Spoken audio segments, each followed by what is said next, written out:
The list goes on. List goes on.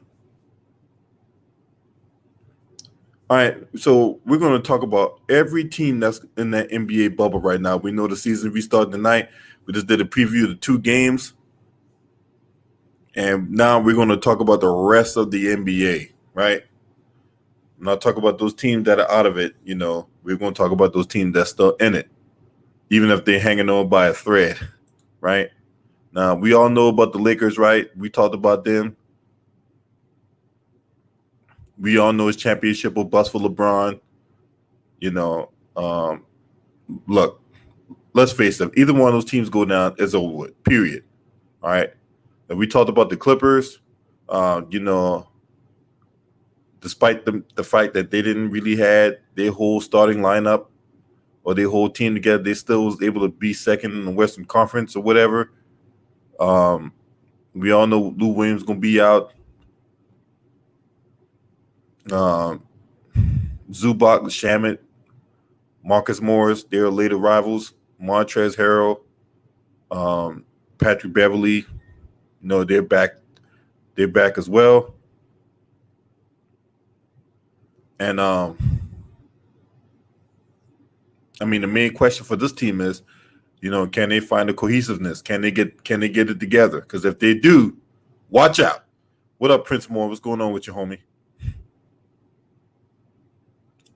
Okay. Next.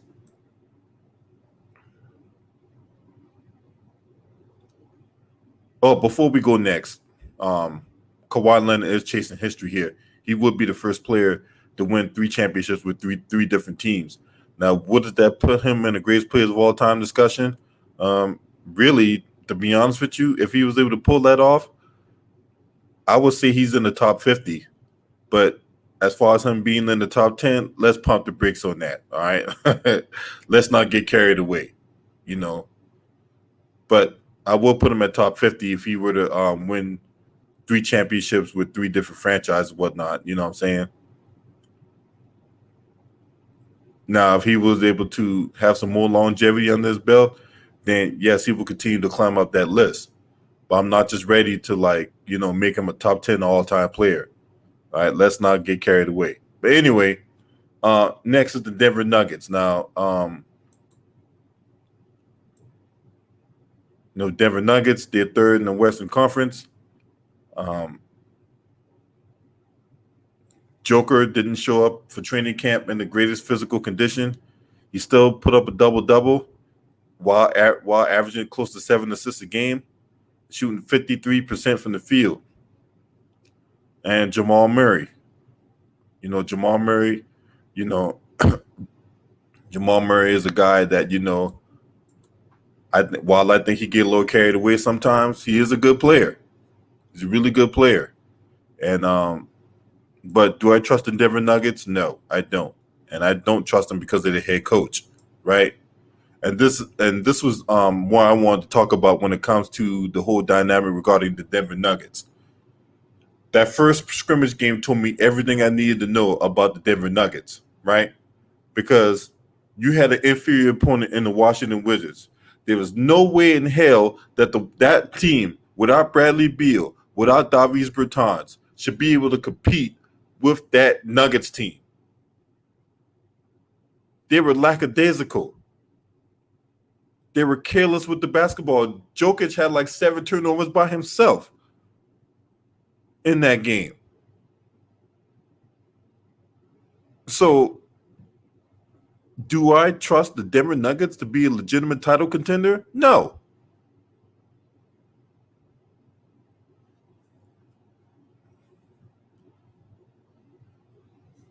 Now, I'm pretty sure Mike Malone lit into that team after the game, but that should not have happened at all. There's no way that Wizards team should be able to keep up with that Nuggets team. And yes, well, they are professional basketball players. But the talent level is night and day when it comes to that whole dynamic. The Denver Nuggets played like shit in that game. So they need to get it together.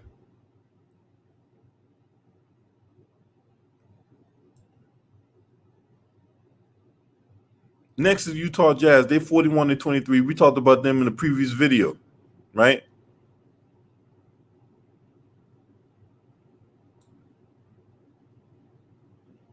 Now they ain't got Bojan Bogdanovic. He's their best shooter.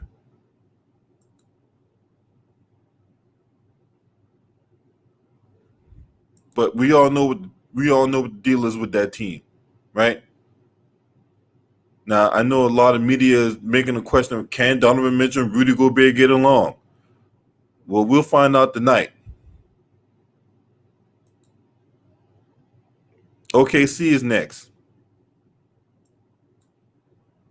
Now, before the season started, you had Chris Paul get traded to the Oklahoma City Thunder for Russell Westbrook and and a whole bunch of other things that's too far elaborate to get into right now.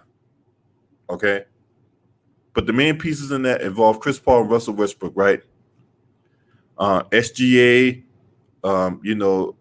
he ended up going to OKC from a trade from the Clippers, right? That's how Paul George is in LA right now, right? Along with a slew of other picks and other things that's far too elaborate to get into right now, right? Nobody, except for me and Ticket, we were the only two people that thought that OKC had a chance to make the playoffs. We were the only two. When Ryan Hollins went on ESPN and went on that little rant about, oh, well, Chris Paul, he's old. He don't got it no more. That fucking bum. Look, don't trust anything what Kendrick Perkins and Ryan Hollins got to say, all right? Them two motherfuckers are scrubs for a reason, right?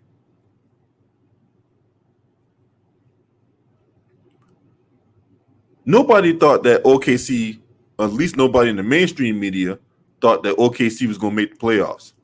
Nobody. And what did I say? I said that OKC was going to be better than a lot of people thought. I said that when I did that video about Ryan Hollins. You don't believe me? Go through my timeline. The video's still up. There's a video I talked about where Ryan Hollins should be fired from ESPN. I did that video about a year ago. Right? I know Ticket said on many occasions that OKC was going to be better than a lot of people thought. And right now, as we speak, they are sitting 5th in the Western Conference.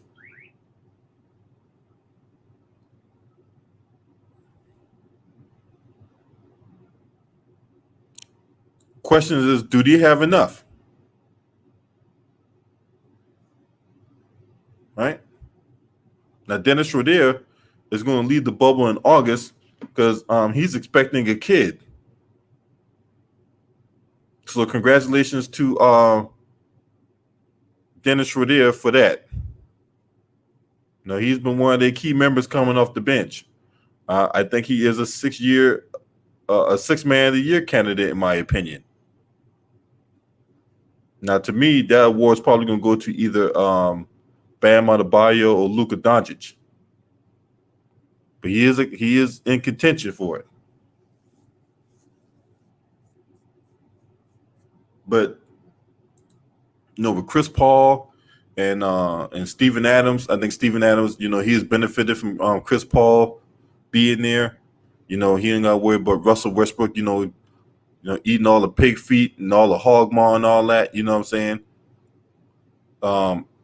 Even though he has, gotten assists from Russell Westbrook and all that, but it had to do with dunks and mainly, layups and all that type of shit. But I think Chris Paul, has elevated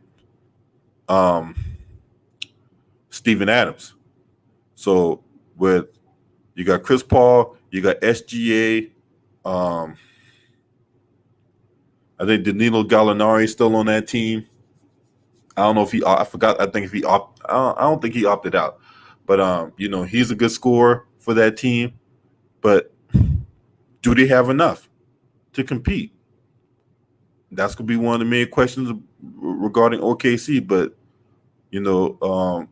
if anybody should be in MVP consideration, would be Chris Paul. If we really think about the context of what the most valuable player is. Right now, the most valuable player to me is a popularity contest. But if you really evaluated what is the most valuable player, right? Or who is the most valuable player, then you got to have Chris Paul in that conversation, right? You have to. Because if you take him off that team, does that team make the playoffs? I know he don't have the numbers, the flashy numbers to back it up. But if you take Chris Paul off that team, does OKC make the playoffs?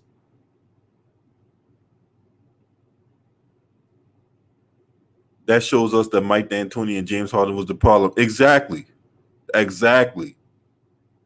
You know what I'm saying?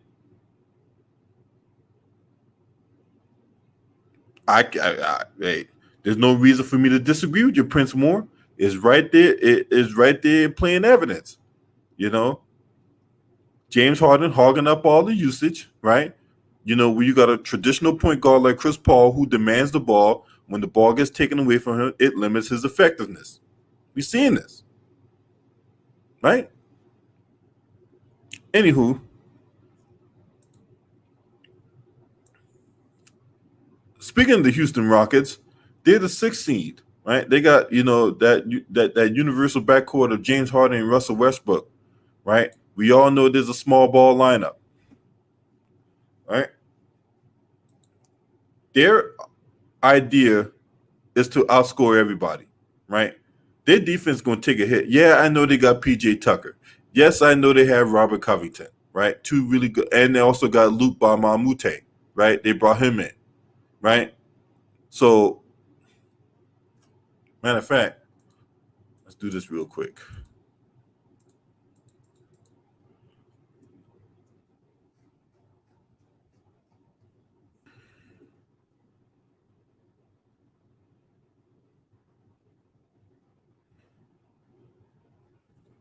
How tall is Luke Bamamute? He's 6'8". Much as a good defender Luke Bamamute is, he's still 6'8". When they start playing teams that like bigs, like 7 feet, 7'1", 7'2", guys like that, man, they're gonna get destroyed on the boards. Second chance opportunities, man, they're gonna get destroyed in that category. The whole dynamic between James Harden and Russell Westbrook, they're gonna need another guy to offset the scoring, right? Whether it be PJ Tucker, yeah, good luck with that. He'll play 30 minutes, he'll play 35, 40 minutes and do absolutely nothing. Well, nothing that'll show up in the stat sheet, right? Then you got Robert Covington. There's a reason why Robert Covington was bounced in Philadelphia. There was a reason why he was bounced in Minnesota, right? Just keep that in mind.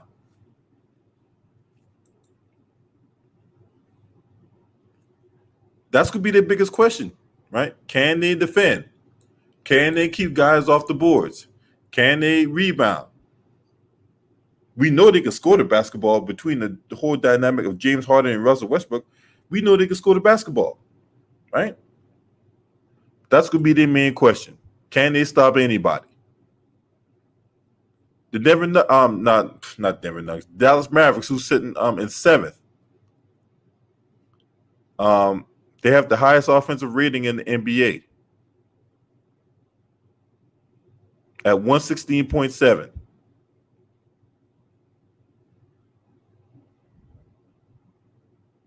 Now we all know that team is led by Luka Doncic.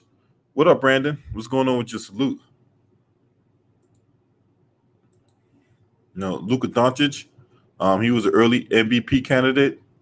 Uh, he is a most improved player candidate for this season. And look, man, Luka Doncic is a beast, man.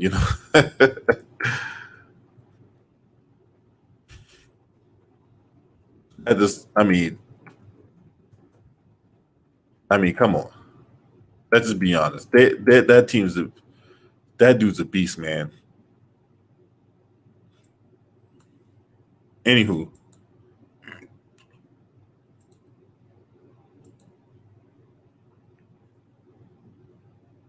Tim Hardaway Jr. is going to be another guy that they probably going to lean on a little bit too. Now, question for the Dallas Mavericks. They are below average defensive team.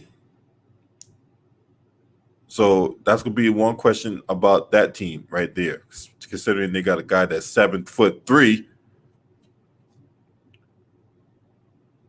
and whatever like that. You know what I'm saying? So, when it comes to the whole dynamic of the Dallas Mavericks, obviously they'll make the playoffs. They could be a surprise potentially.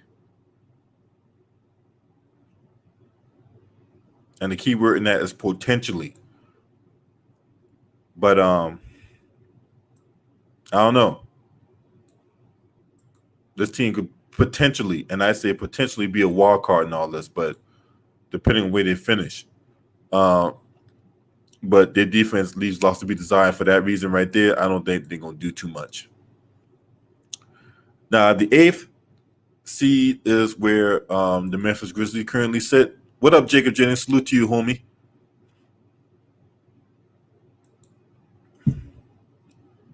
We all know how Ja Morant is. Ja Morant probably is going to be the favorite for Rookie of the Year. They play hard, but they're a young team. They would have been boasted by Justice Winslow, but he's out for the season now due to a hip injury. But it's going to get rather testy for that team right there. I don't see them maintaining that 8th spot. Now, we got to talk about these other teams. The Portland Trailblazers, we all know they're healthy again. Nurkic and Collins are back. Melo showed up in great shape. So the question about the Portland Trailblazers, can they get it together? Because, look, you know how much I don't like Terry Stotts, okay? But if this team underachieves, man, you got to look at firing Terry Stotts, man. I mean, if you look at the Portland roster, this is too good of a team to not make the playoffs, considering that they made the Western Conference Finals a year ago. So if they don't make the playoffs, man, you got to look at Terry Stotts, man. He is the problem. And to be honest with you, last season during the course of last season, early in the early parts of last season, that's what I wanted to say, man. I'm getting all tongue twisted, whatever, like that. They actually talked about firing this guy. Now, he was able to get his act together and get the team to the Western Conference Finals, but let's not forget, the Portland Trailblazers actually talked about letting this guy go. And if they don't make the playoffs, I would definitely look at pulling the trigger on that aspect right there, right?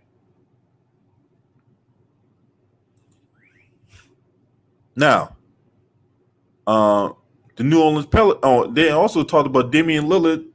They also reports out about Damian Lillard's future in Portland. Look, Damian Lillard ain't one of them guys that's going to up and leave, unlike some other people we know, right? He's trying to see this thing through. Same as C.J. McCollum. There's been much about players leaving and joining super teams or whatever like that, right? There's this emphasis on competition, seeing who's the best, right? Not, well, I'm a star player and I don't know how to get it, so I'm going to leave and join another team to win a championship or chase a ring. No, we want to know who's the best. And, I respect Damian Lillard. And I respect C.J. McCollum for one, and guys like Bradley Beal and guys like that want to go out there and get it. Shout out to Real Facts TV in the building. They want to know that they're the best. And, I respect that about them. New Orleans Pelicans. Now, the New Orleans Pelicans just currently sitting 10th, but they have a very easy schedule. Now, they got a tough one against the Jazz tonight, but if you go look at the rest of their games, it's a cupcake, okay? And that would lead credence to a lot of conspiracy theories out there saying that, oh, well, the NBA, they want the Pelicans to make the playoffs so they could play the Lakers in the first round. There's that dynamic Alonzo Ball, we get Zion Williamson, and, this thing and the next thing. I'm like, look, at the end of the day, the schedule is the schedule, all right? They got to go out there and win those games, period. If they don't win those games, they don't deserve to make the playoffs, period. You think the Lakers win tonight, Terry Bogard? Man, look, I would highly suggest you to reconsider that. All right, the Lakers not beating the Clippers tonight, bro. Nope. Watch what I tell you. You know what I'm saying? Anyway, but they have a nice young core, right? With between him, the road to Zion, Brandon Ingram, Drew Holiday. They was talked about Drew Holiday getting traded to in the offseason, right? Shout out to Sean Rozier, shout out to Myron Jones. You say Lakers winning by 15 or more? No, the Lakers will be losing by 15 or more. You know what I'm saying? I was don't man, look, I'm telling you right now, man, it's gonna be ugly. Anyway, let's continue on with this, right? 19 games, 23.6 points, 6.8 rebounds. Right? Now, there's questions about his durability. We all know Zion, he lost, like my boy said last night, Asar 09, I wish he was here right now, because I followed this guy's career when he was in high school, you know what I'm saying? And look, when it comes to Zion Williamson, this guy is the real deal Holyfield. I like the fact that he lost 25 pounds. That would help him in his endurance and also take the pressure off his knees. So I think he can stay healthy, stay on the court. But we all know the Pelicans be real careful about their long-term investment, right? But I think he's gonna play. I think he's gonna play well. And the fact of the matter is, this guy's going out there averaging all these points and all these rebounds and assists, whatever like that, and they haven't run any players around him or through him or for him. That's going to show you this guy is going to be an all-world talent, right?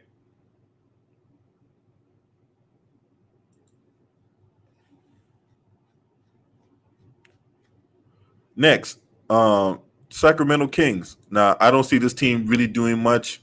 We all know Luke Walton is a fraud. Buddy Hield. Before the global health bastard, we all know that Buddy Hield was not happy about being relegated to a bench role. De'Aaron Fox got hurt a couple weeks ago in practice. He had same ankle injury that put him out.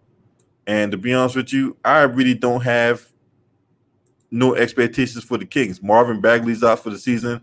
Rashawn Holmes was in quarantine, for going out and get chicken wings outside the bubble. And then you had several players testing positive, right? De'Aaron Fox out of the lineup. You got Corey Joseph, a guy that plays a lot of minutes, does a whole lot of nothing. And I just don't really see this team doing anything, to be honest with you. Another team I really don't see a whole lot out of right now is the San Antonio Spurs. There's questions about what up, Gideon? What's up, Francis Jennings?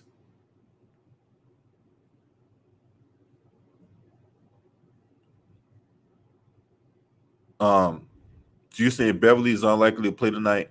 We all know about Williams and Harrell's out tonight. Clippers don't have a chance, but a prayer could help them. Well, they've been drinking holy water, so guess what? even without that dynamic, I still think the Clippers will win because they won't have an answer for Paul George. Period. Man, hey Gideon, get in here, bro. You a guy that like we talk about this. We breaking down the season, whatever like that. Though only Gideon.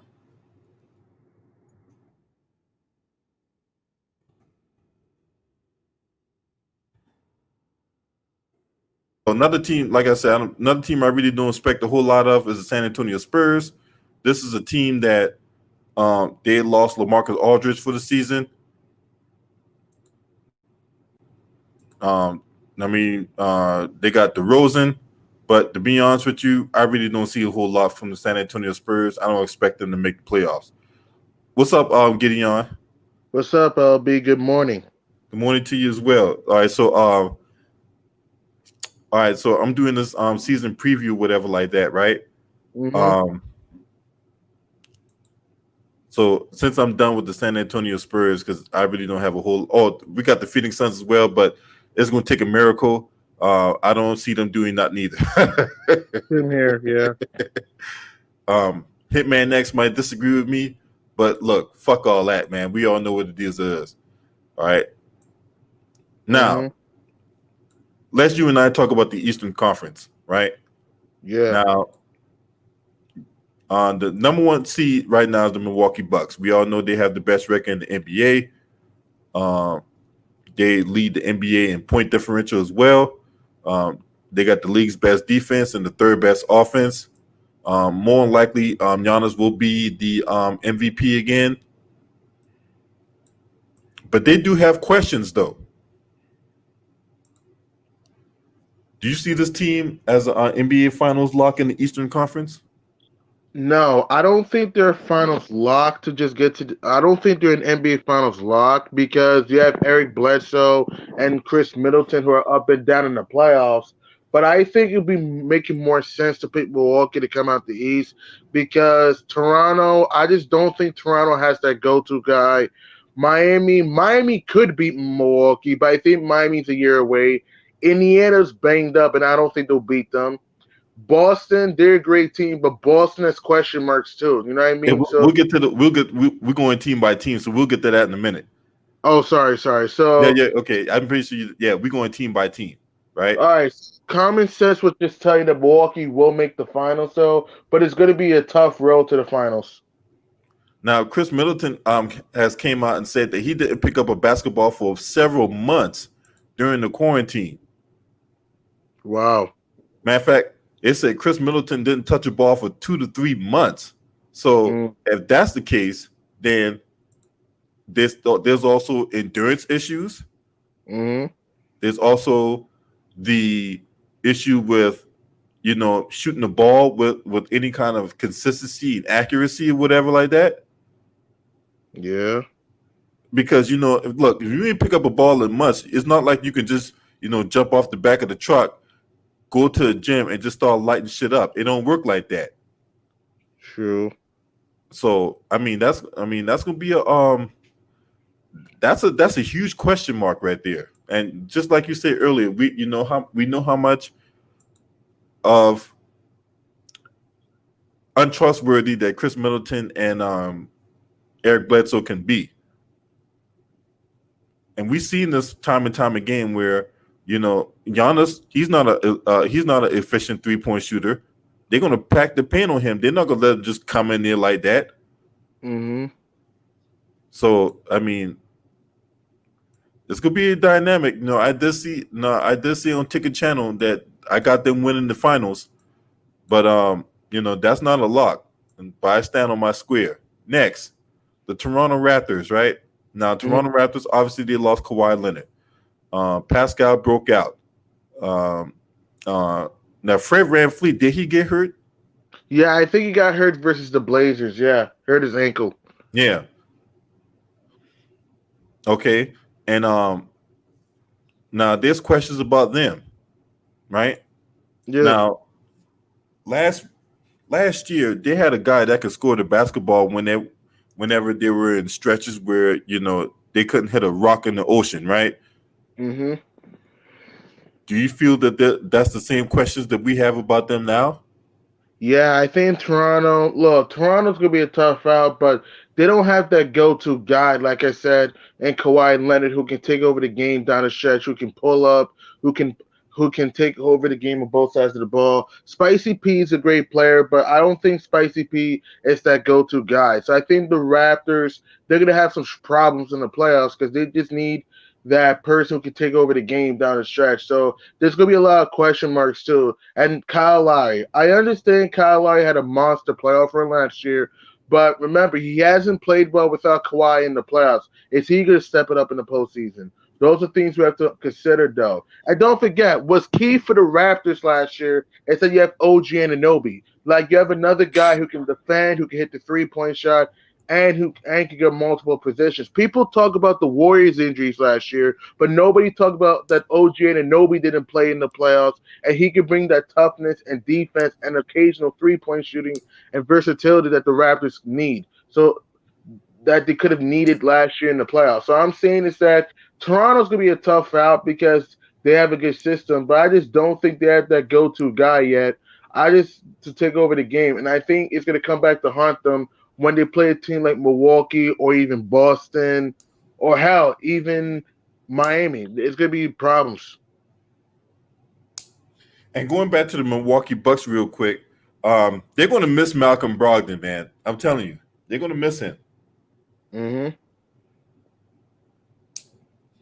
They're going to really miss Malcolm Brogdon. They gave Chris Middleton all that money, which look, Chris Middleton's a good player, but he's not worth the max contract that they paid him or whatever like that. You know what I'm saying? Yeah. But anywho, next is the Boston Celtics. Now, a lot of people keep pointing out the fact that they underachieved last season. Um, they got Kemba Walker, Jason Tatum, Jaylen Brown, Gordon Hayward. The only person who ever averaged 20 points a game is Gordon Hayward. So this is my thing, right? Mm-hmm. Why does Gordon Hayward get a pass? I don't know, man. It's like people rant on Paul George when he plays like crap in the playoffs once in a blue moon, but Gordon Hayward gets excuses for playing bad. It really annoys me. It's like, dude, I know he broke a leg, but so did Paul George. Like Gordon Hayward, listen, if he plays like crap this year in the playoffs, no excuses. Because if you're Boston, this is a golden opportunity for you to get to the NBA Finals. Because again, like you said, Milwaukee's not a slam dunk NBA Finals team. It's like the East is wider, it's wide open compared to years past. There is no super team Miami Heat team or super team Cleveland Cavalier team. So if you're Boston, there's no excuses, man. And people say, "Oh, they're better without Kyrie." Listen, I don't care if they're a 3 seed. If they want to show me that they're better without Kyrie, this team should make a finals or at least a conference final. Because if they lose in the same round, or God forbid, worse or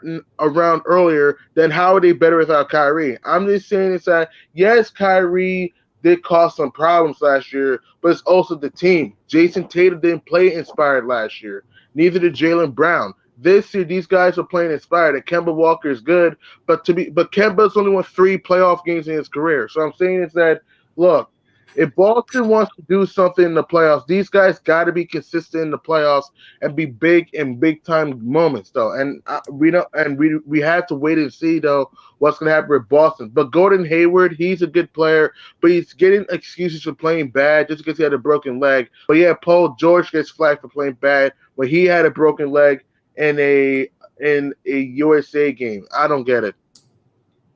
Yep. And Gordon Hayward was definitely not worth the money that the Boston Celtics paid him or whatever like that, man. I mean, you talk about somebody that was overpaid. Gordon Hayward was way overpaid, Tell in me my about opinion. it. He's a good but not great player, right? Right. Asar, hop on in, bro. I'm gonna figure out get you in here too. Asar, click that link and come on in. Hey man, you should saw me flame out Bron Sextras last night. You should saw the video last night on Ticket's channel. Like I was just so upset with JR Bron Sexual saying that KD's not clutch, saying that Kawhi is a fraud, saying that Kawhi's title has an asterisk. It's like here's what I thought of myself. If KD's not clutch, then why would you use the KD injury excuse to downgrade Kawhi's championship? But when LeBron plays injury teams, he doesn't care. You know what I mean? Man, look, JL's an idiot, all right? Bron Essentials, yeah. He's just a stupid idiot. Yes, yes. And then you know what? And it's And I so annoying. refuse, and I Tell me about refuse to waste my time and energy on a fucking dead battery like that. Tell me about it. And he always keeps calling me a clown, always keep calling me a hater, always keep calling me, oh, Dad, I don't know who's, always calls me a stats man. I'm more than a stats person, okay? I bring you facts and good content. I don't care what Hitman says. I don't care what Myron says. I don't care what Eminem says. I bring you the facts and I know the game of hoops. I don't only bring stats. Man, we know that Hey, Gideon. Gideon, you know what I'm saying? But motherfuckers out there, man, like I said, when they come out here and talk about, oh, this person's a hater and that person's a hater or whatever like that. Yeah, speaking of which, there's a fucking clown that came on my that went in my comment section talk about my channel is this and my channel is that and I'm a hater, but yeah, he keeps bringing his ass in here. That's You know true, what I'm man. saying? Marcus Gibson, yeah, Marcus Gibson, I'm calling your trifling ass out. You keep talking On about down. I'm running around here deleting channels and shit, and I'm a hater, but yet you keep bringing your ass in my fucking channel. I didn't ask you to come on my goddamn channel. You brought your ass in here on your own right, and that ain't the Hey, hey, first time you came on my channel, bitch. So unless you got something to say, fuck off. Now what's up, Asar? What's man, up, salute everybody. Salute everybody. Salute LB. Shit. First thing I wanted to say was, man, LB, I'm glad you got this preview, going on this morning. You know what I mean? Number one, shit. And it takes the place of that damn bullshit mainstream media, you know what I'm saying? So that's something I can look forward to in the morning instead of looking at Get Up or whatever other bullshit they might try to throw out there on me. But and Gideon, shit, but I was listening to the stream last night, bro. You know what I mean? And you cook like you always do, man. But the problem is with these guys is once you throw too much facts at somebody, bro, and they don't have any counterpoints, I mean, they gotta try to take personal shots at you or try to degrade you. So don't worry about that shit, man. Don't You gotta let that shit slide off your back like a duck, man. Like you do. That's man? all these dudes is, man. You know what I'm Yeah, saying? But yeah, you're right. you know what I'm saying? But on the Gordon Hayward tip, I heard y'all speaking about it. I just got in. For me, I think Gordon Hayward really, if Boston wants to win, they need to put Gordon Hayward as the sixth man. I don't care how much money you paying him. You can't validate him being a starter. Especially when you got Jaylen Brown, who's better than him right now. Tatum's better than him right now. You know what I'm saying? And they play the same position basically. They got to move Brown to the shooting guard just so all three of them can play. You know what I mean? So I feel like their best lineup would be, going with Kemba. You know what I'm saying? Marcus Smart, Jason Tatum. Well, excuse me, Kemba Walker, Jaylen Brown, Tatum, and then putting you might have to put Grant Edwards or not Grant Edwards, Grant Robert Edwards Williams. at the Grant Williams or Robert Edwards at the four or Robert Williams at the four. You know what I'm saying? And then roll with your five. But when you put Tatum at the four, I think offensively, it kind of holds him back. You know what I'm saying? Because he's not like 250 pounds, you know what I'm saying? So he can't really bang with those big men like you would expect a four to do. He can stretch the court, of course, but he's more of a three, you know what I'm saying? With Gordon on the court, I noticed that when they was playing when they was playing last year in the playoffs, when they was playing the year before that, you know what I'm saying, with Kyrie. When Kyrie was out, I still noticed that was kind of like the thing. Gordon Hayward was the most inconsistent guy, and I understand he was coming back from a broken leg and stuff like that, but he was Utah was his last great moment. He had a couple years where he was real good in Utah, but I think that was his prime anyway. You know what I'm saying? I don't think he was going to be any better. I don't think he's going to come back now and be a 20-point scorer anymore. Now moving on, and that's an excellent point too.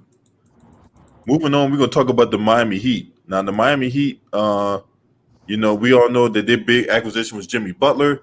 They also traded for Iggy and Jay Crowder. Kendrick Nunn, he did put up 15 and a half points a game. Um, Look, when it comes, they're the only team that beat the Milwaukee Bucks multiple times this season. Uh, we also know that they got contribution from Bam Adebayo, another guy that is in contention for not six man, Most most improved. improved player, yeah, most improved player, and Goran Dragic. Now, one dynamic about the Miami Heat, they were only 14 and 19 on the road. They were 27 and 5 at home, but the question about them, how would they feel on a neutral site? Now, Jimmy Butler 3-point shooting has been terrible. I mean, terrible. like to the tune of 25%. Yeah. So Miami has a good team defense. They are in the top 15, but we got questions about them offensively. So I'll start with you, Gideon. Where you see Miami at in this? I think Miami's gonna be a tough out. You know, you have a go-to guy in Jimmy Butler. That got defense. You got 3-point shooting in Duncan Robinson, Kendrick Nunn, Tyler Hero, Iggy, Solomon Hill, Kelly Olynyk, Myers Leonard. You know, they got a lot of 3-point shooting. Jimmy Butler can hit a three sometimes. They got a lot of 3-point shooting at their team. If Miami wants to make a run in the playoffs, they got to put the ball in the bucket. Sometimes they go to these droughts offensively, and it takes some time for them to catch up because even though they beat the Bucks twice, they beat them twice because they made the game dirty. They made the game dirty for Giannis and the Bucks to score. So that's what I'm saying. So if the Heat want to make a surprising run, they got to dirty the game up and make it tough for teams to score. Because their defense is going to be great. They got veteran leadership, but they just need to put the ball in the basket and be more consistent. And Miami, they just had the depth, man. Miami has depth.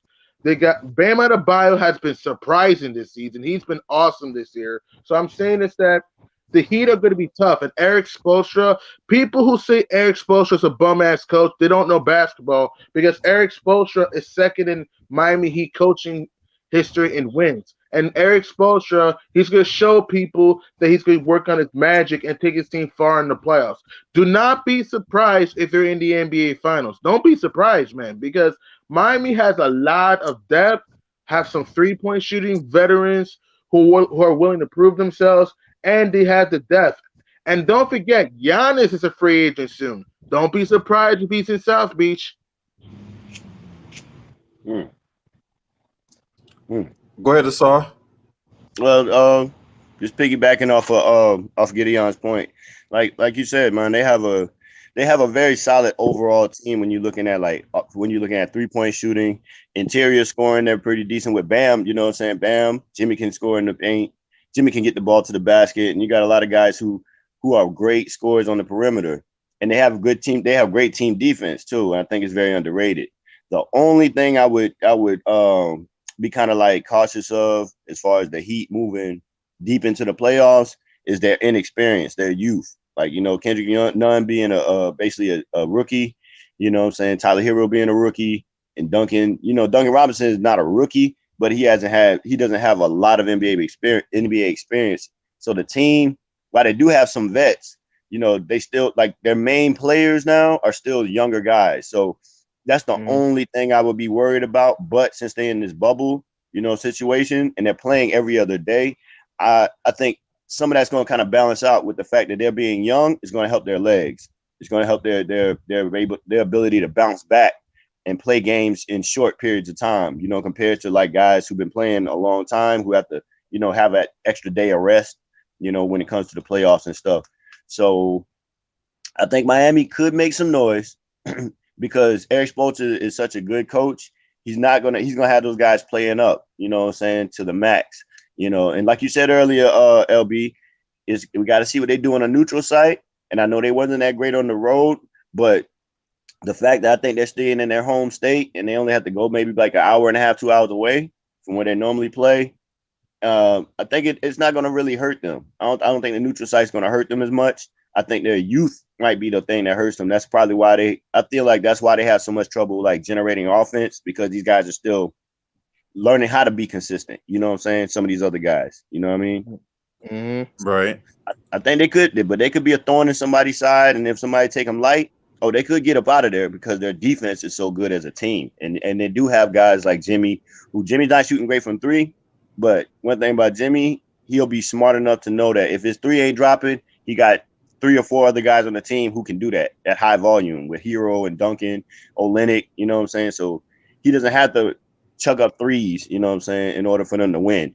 He just needs to make sure he's aggressive and gets those guys involved, you know what I'm saying? And back to what you're saying, it's like Miami, they just have that great defense. They know how to pack the paint.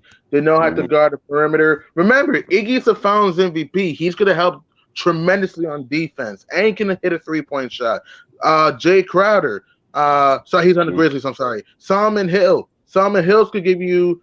No, Jay Crowder's on the Heat. Excuse me, Jay Yeah, Crowder. He's Cowboys. good guard.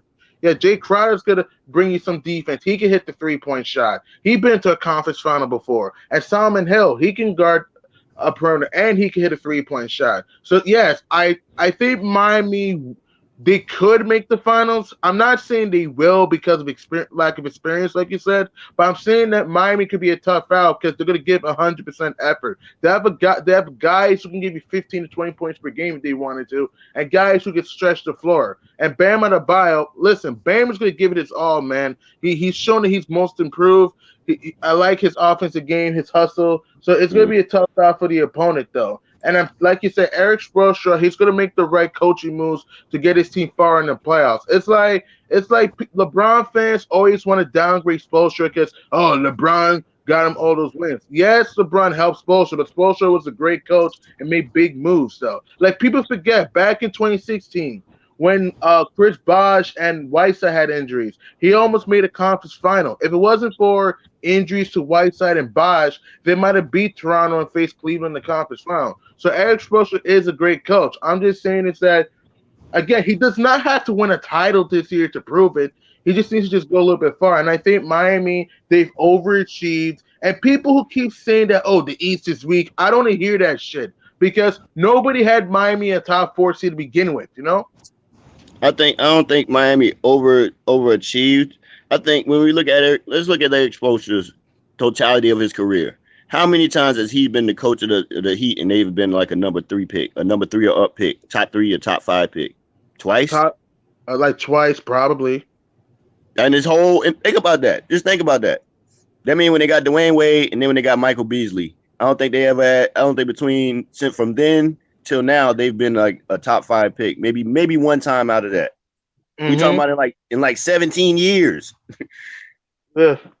And that means when they didn't have nobody on them teams, they still was relevant enough. Before they got Jimmy, they still was relevant enough. They still played well enough without Jimmy Butler last year to not have a top, not have a top 5 pick. So that's something when you look at it. When you really think about it, like it's very hard for an NBA coach to not have superstars on his team, have Justice Winslow, Dwayne Wade is coming off the bench now, you know what I'm saying? And all these other guys, and you still relevant some kind of way. And you have Dion Waiters in and out the lineup because he acting crazy sometimes, you know what I'm saying? And you still keep your team relevant enough to where you almost could have made the playoffs type shit. And if they were in the playoffs, if they were in the playoffs last year, they would have scared a few teams if they were in the playoffs last year. And that goes to Eric Spoelstra, bro. When you have nobody of real of nobody that puts no fear in people's heart on your team, you'll have a superstar or a star, and you still can make it to the playoffs, and people still feel like if you got there, you would at least get a win or two off somebody that you probably shouldn't be even playing. You know what I'm saying? So it's crazy when you think about it. Like you can't downplay. That's how I look at coaches. I look at what you do when you don't have nobody and what you do when you have people. And one thing about Eric Spoelstra, no matter if he has superstar level talent or he doesn't, I don't never hear him complain about the team, and they never try to tank just so they can get a bunch of prospects and shit. They just play the hand they dealt. They try to make moves. They try to set themselves up so somebody will want to come like they did with Jimmy. You know what I'm saying? And they keep themselves relevant. They like the Clippers before Paul George and Kawhi of the East. You know what I'm saying? Pretty much. They're a scrappy bunch. They're just a team that likes to dirty the game up, a team that plays all the way to the end. It's like, listen, I understand the Heat don't have a superstar, but I'm saying is that Miami's going to be a tough out because they 100% every night. People need to understand this. The Heat, they're a great defensive team.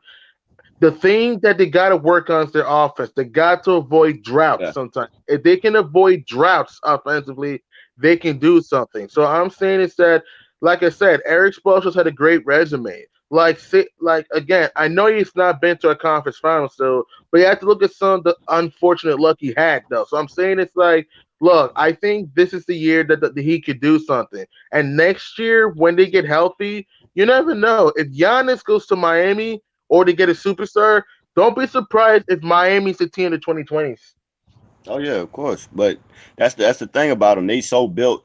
Just think about how their team is constructed right now with Jimmy. If you get a guy that's better than Jimmy to add with Jimmy, that team is a fucking powerhouse damn near. When you look at position to position, even all the way down to the bench, they'll have one of the most solid benches in the NBA. They have one of the most solid starting fives in the NBA. You know what I'm saying? Once you put another guy with Jimmy, like it's gonna be very hard for teams to beat them, especially because one thing about Miami that I love, especially with Jimmy going there. If people think about it, Jimmy Butler could just be out here hogging the ball and trying to get 25 a game to show people he's a superstar. You know what I'm saying? Easily, because it's his team. He's the elder guy, he's the vet, and he's the star of the team. Instead of doing that, Jimmy Butler making sure he got a career high in assists, and he makes sure the team functions where these guys can get that confidence where they can be more consistent scorers. So that's why I'm really worried about them. Like in the future, like maybe not this year, but next year, the year after that, they're gonna be coming for people's heads because Tyler Hero's gonna get better. Duncan Robinson is gonna play even better. They're gonna get other guys on the team. I don't know who they're gonna get in free agency. They might get Giannis. They might go after Giannis next year, but they might go after somebody this year. Might go after a couple of really good guys this year just to make the team even more solid. They might come with a Detroit Pistons kind of win by committee team. You know what I'm saying? With Jimmy as it, you know what I mean? I think they could win. I think they can get deep like that if they don't get a superstar. You know what I'm saying? They just have to keep on doing what they've been doing, getting quality players. Now you have to get another guy that's close to Jimmy, at least. You know what I'm saying? He got to be at least close to a star or a star. You know what I'm saying? Or maybe get two guys like that. You know what I'm saying? That's right there to add to what they already got. Man, shit, they could be a devastating team in the East. Oh, facts, man. I'm telling you, this Miami Heat team, they're must see TV. Their defense is so great, that 3-point shooting, and they just scrap to the end, man. It's like people underestimate this team. It's such a shame that some of these teams don't get nationally televised. Like, here's what's crazy, man. Like the Warriors were on TV more than the Heat. I'm like, what the hell, man? Facts. And them Warriors games was trash, bro. I don't even know what the hell I was looking at half the time, man. Why are they even showing this shit? D'Angelo Russell is not a bigger draw to me than Jimmy Butler, bro. Well, the Heat, damn sure this season, were a better draw than the Warriors as a team. And Hey, what's crazy. let's move on. Let's move on. I think we spent a lot of time on the Heat. Yeah. All right. The next team we're gonna talk about is the Indiana Pacers, right? So they're fifth in the Eastern Conference right now. Oladipo was out most of the season. You had Malcolm Brogdon hurt a lot, but they lost Sabonis in the bubble to a foot injury. Now, Oladipo's down there. He's been practicing, but it's still 50-50 if he's gonna play.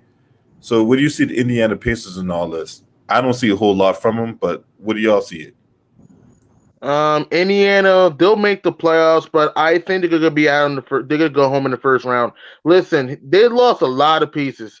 I mean, Malcolm Brogdon's been banged up here and there. Jeremy Lamb, people don't understand how good Jeremy Lamb is. He can give you 15, 20 a game. He was balling in Charlotte. He's out for the year because of a torn ACL. Victor Oladipo, like again, is he gonna come back? It's still a question mark. And Oladipo, he's their go-to guy. He can give you 25 to 30 a night if he can hit the three, the pull-up. He's very athletic. And Sabonis has been their all-star this year. So I'm saying it's that Indiana, they're some scrappy bunch, but I just don't think the Pacers have enough offensive firepower to hang with teams. You saw what happened against the Celtics last year. Remember, even though they didn't have Oladipo, those games were close, but you didn't have that go-to guy to take over those games down stretch. So I just think that without Sabonis and maybe Oladipo and without Jeremy Lamb, I don't think Indiana has the depth to really do much in the playoffs. When it comes to Indiana, I just look at it like this. Without Sabonis, Oladipo being with 50-50 with Oladipo, I don't think Oladipo is going to really play, especially now that Sabonis is hurt and out. But I mean, even if he does play, he's not back to his normal Oladipo yet anyway. So I think, he might be able to cook up one game or one or two games in a series, but I just don't see consistently being Oladipo level play, from him. And like I said, Miles Turner, I think he's capped out, and the rest of those guys are pretty much capped out. Most of those guys are basically the role players on the team. So basically the three guys that Gideon named are the main offensive weapons of the team. You know what I'm saying? Four guys with Brogdon. Brogdon will be out there banged up. So He's gonna have to carry most of the load. I just don't see them boys being able to get past nobody. You know what I'm saying? With just Brogdon, you know, or half, or not all the way healthy Oladipo either. You know, I just don't see them making it nowhere. They're gonna be scrappy, but it's not gonna. I don't think they don't have enough offense. They don't have as much offense as the Heat do right now without those guys that they missing. Hell, they don't even have the offense like the Bucks.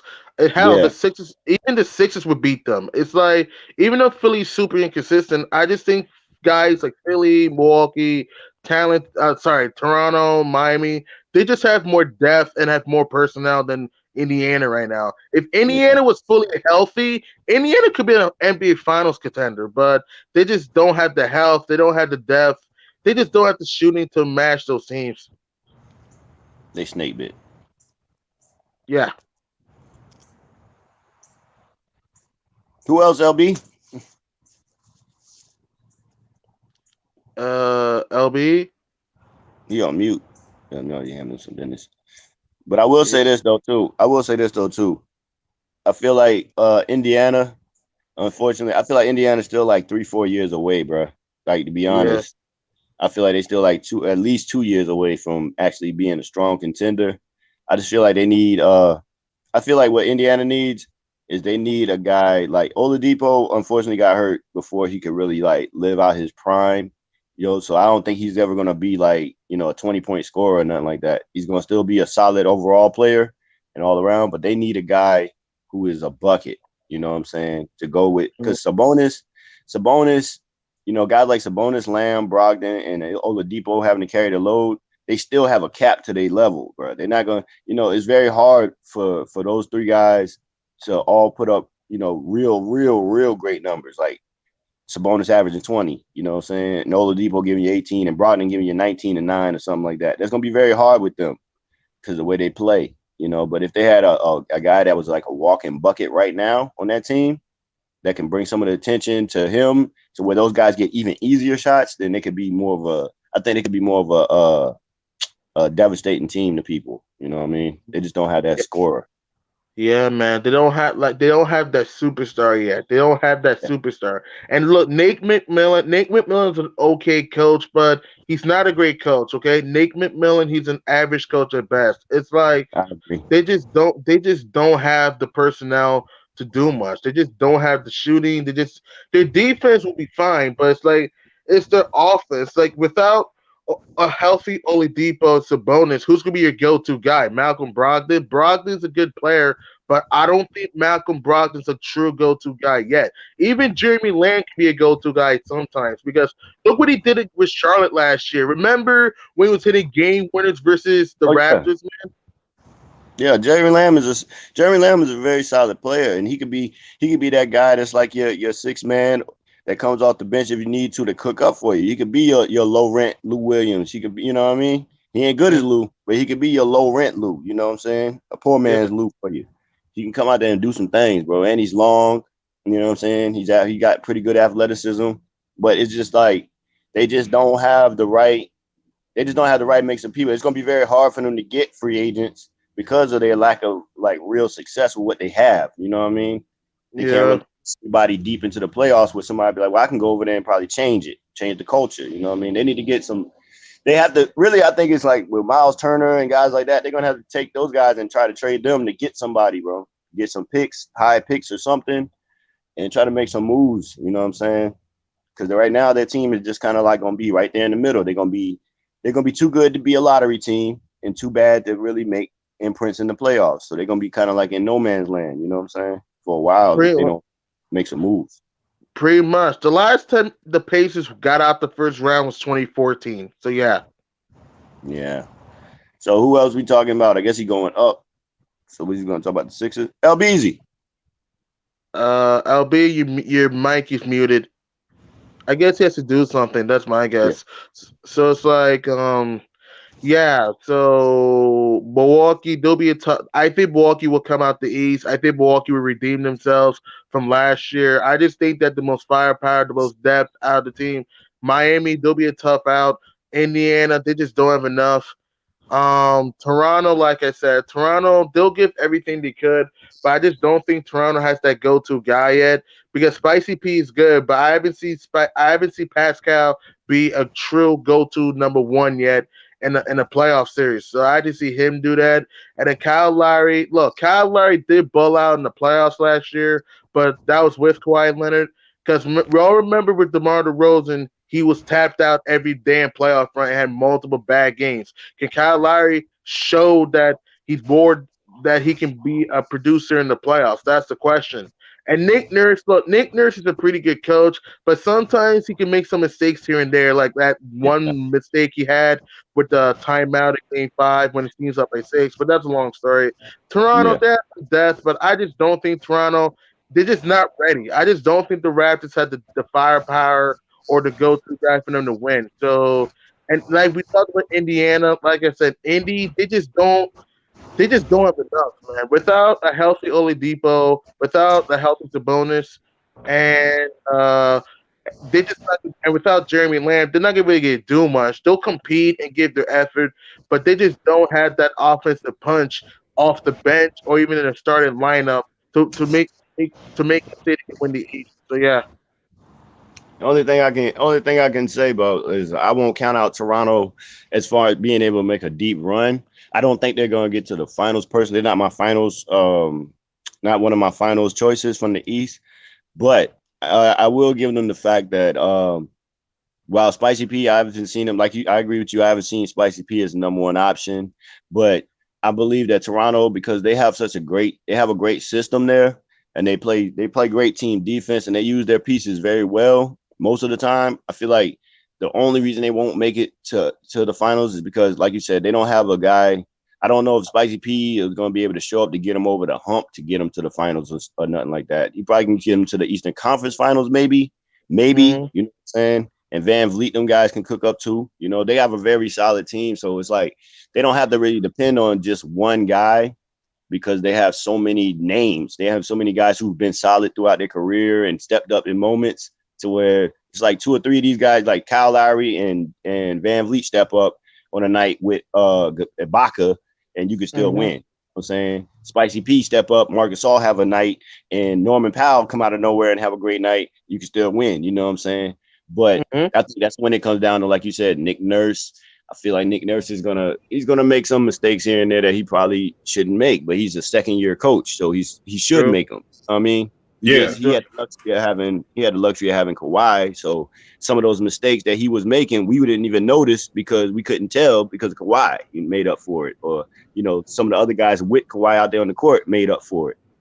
But we seen that he made the dumb timeout call, and we know that he's a second year coach, so they're gonna bring things that he hasn't had to fight before, or when he pulls out a boxing one on somebody this time, they're gonna be ready for it. You know what I'm saying? So it's Mhm. just things like that. I feel like that's what's gonna keep Toronto from making it to the finals, in my opinion, this year. You know what I'm saying? But in the years to come, they still could be dangerous. They just gotta retool some things.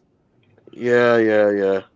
The next team we're going to talk about. Sorry, I stepped out. I had some people come to my house. There's some moving going on here. Oh, got you, Uh, got you. All right, so the next team we're going to talk about is the Philadelphia 76ers. Now, this team has been an enigma. We all know, we talked about this team at great length a couple we all saw when he just dropped out. no, Anyway, but he's come. I think he'll come back. yeah. Anyway, we all know the Philadelphia 76ers. This is a team that was supposed to make the Eastern Conference Finals on paper. This team has underachieved the last couple of years. Uh, Brett Brown has been a lot of people's crosshairs. Mhm. So this is the most interesting team in the league, to say the least. Al Horford, he couldn't find his footing on the team for much of the season. He was relegated to a six man. Mhm. Um, this is a team that a lot of people don't want to see for whatever reason. But it's going to come down to their shooting. It's going to come down to Brett Brown and his coaching ability or inability, and can the dynamic of Shake Milton at point guard work? So, what do you think about this, Sam? Philly, the Sixers, they're just inconsistent, man. It's like you don't know what team's gonna come out. Like 1 minute they could go from smashing the Lakers one game into losing to the Warriors the next game. Another game they could beat the Bucks on Christmas, but then turn around and lose to the Cavs. Philadelphia, they just don't have the consistency. And losing JJ Redick and Jimmy Butler is gonna hurt because you lose another clutch shooter in Redick and you lose a go-to guy in Jimmy Butler. So I just think that Philly's just inconsistent as hell, man. And it's like Brett Brown, is he gonna make those adjustments to help his team win? Can Joel Embiid actually play like a big man and actually kill guys in the post? That's what I'm worrying about. And Ben Simmons, can Ben Simmons play confident in the playoffs though? Because even though he's had his moments, this is the same dude that had a 1 point game in game 2 versus the Celtics. And again, the problem I have with the Sixers, they just make too many mistakes with managing time. Like people forget in game 7 versus the Raptors, that they had 3 straight shot clock violations that cost them the game. So I'm saying it's like, can the Sixers avoid those droughts? Can they move the ball? Can they have something off the bench? Because I just don't think Philly has enough. They just don't have the depth to me. Al Horford's been up and down this year. Tobias Harris has been up and down this year. Ben Simmons has been up and down this year. Joel Embiid, if you actually watch the games, he's been up and down. So it's like the Sixers, they just you don't know what team's gonna is gonna come out in the given night. Philadelphia, they just don't have the depth. They just don't have the firepower for me to see them go far. You said they don't have depth. They got all kinds of depth. Oh no, they got depth. They got depth. I just said they don't have the firepower for me to see them go far. They have depth, but I just think teams are deeper. I think I think Philly got the firepower and the depth. I think what it boils down to is coaching. I'll give you an example of what I mean. All right. Now we know these guys are all playing at a neutral site. So the road records and home records don't necessarily matter. But the reason why I would point to Philly's road record is in the NBA, when you play at home, it's you have an easier chance of winning at home because you have the crowd. You know what I'm saying? Mm-hmm. When you're playing for your home crowd, you're gonna play up. You know what I'm saying? When you play on the road, that's when the coaching aspect of your team comes into play the most. When you're in hostile environments, coaches have to make decisions. The team you're playing against is hyped by their home crowd. You know what I'm saying? So you have to be to make those decisions and make those adjustments to help you win those road games. And we see that Brett Brown does not do that, obviously, because they have the worst home record. I mean, the worst road record in the NBA, I believe, except for like the trash teams. You know what I'm saying? They have one of the worst road records in the NBA. That shows me that when they're on the road, Brett Brown is not corralling the team. He's not getting them boys focused, and he's not putting them boys in the right situations to win on the road. Now, some of that's the players too, but at the end of the day, as a coach, you got to be the guy that lets that player know, hey, bro, listen, what you doing is not going to be tolerated. It's not helping us win. We go to these road games. We getting shellacked by people we should be destroying on the road. Something got to change. You know what I'm saying? So I feel like in the neutral site, we're going to really see. I just really feel like we're going to see Brett Brown's road coaching more than we see Brett Brown home coaching. If that makes sense. Yeah, man, and that's gonna be problematic for Philly because, like I said, Philly they just don't play up to competition sometimes. The problem I have with the Sixers, they're just inconsistent, man. Can Joel Embiid be that go-to guy in the playoffs? Can Ben Simmons? He cannot stretch the floor. He can pass and he can go to the paint, but can he please take a jump shot? Like I'm tired of seeing him passing up open shots when he's open at the 3 point line or at the mid range. And Al Horford hasn't been up to par compared to when he was in Atlanta and Boston. So it's like the Sixers team, they're gonna be a fun team to watch, but they just are too inconsistent for me to see this team going far. I feel like with their rotations, they like, and that's why I say, man, I agree with most of what you said, man. I just feel like personnel wise, they have enough, but and moving Ben Simmons to the floor is a good step. I just feel like I said the other day, I feel like that was just Brett Brown's last ditch effort. Like I got to do something. I got to make it look a little different so that, you know what I'm saying? And I got to see if this, and they'll give me a chance to see if it works. before they fire me. You know what I'm saying? But if the shit don't work at all, he's gone. You know what I'm saying? I feel like anyway. So that's why I feel like it's a lot of Brett Brown that's causing them boys inconsistencies. He's allowing Embiid to shoot 3 threes a game and shit like that. He's allowing for Ben Simmons not to even attempt a jumper when he's wide open. Dog, I'm gonna tell you like this. I'm not an NBA coach, but I've been coaching ever since I stopped playing basketball. You know what I'm saying? And one thing I've always taught my players is listen, if you're a big man, because I used to have big men that thought they were Steph Curry, you know what I'm saying? Every year. I'd have these big men, the only thing they want to do is shoot threes and shit. So I had to teach them that if you come out here on this court and throw up a three when you have a giant size advantage over everybody in the post, your ass gonna be sitting by me. You know what I'm saying? And that's the same thing NBA coaches I would do as an NBA coach. If I see Embiid, we coming down on a break or something, and Ben Simmons pushing the rock, and Embiid stops at the 3-point line. Ben Simmons passed the ball to him, and he shoots that shit. I'm taking both of them out. Oh yeah, immediately. And I'm gonna tell them boys, listen, bro, don't ever do that shit again. I want to see Embiid get fed 10 times in the post before I see him even take a fucking jump shot. Before I even see him take a jump shot, fuck a three, a jump shot.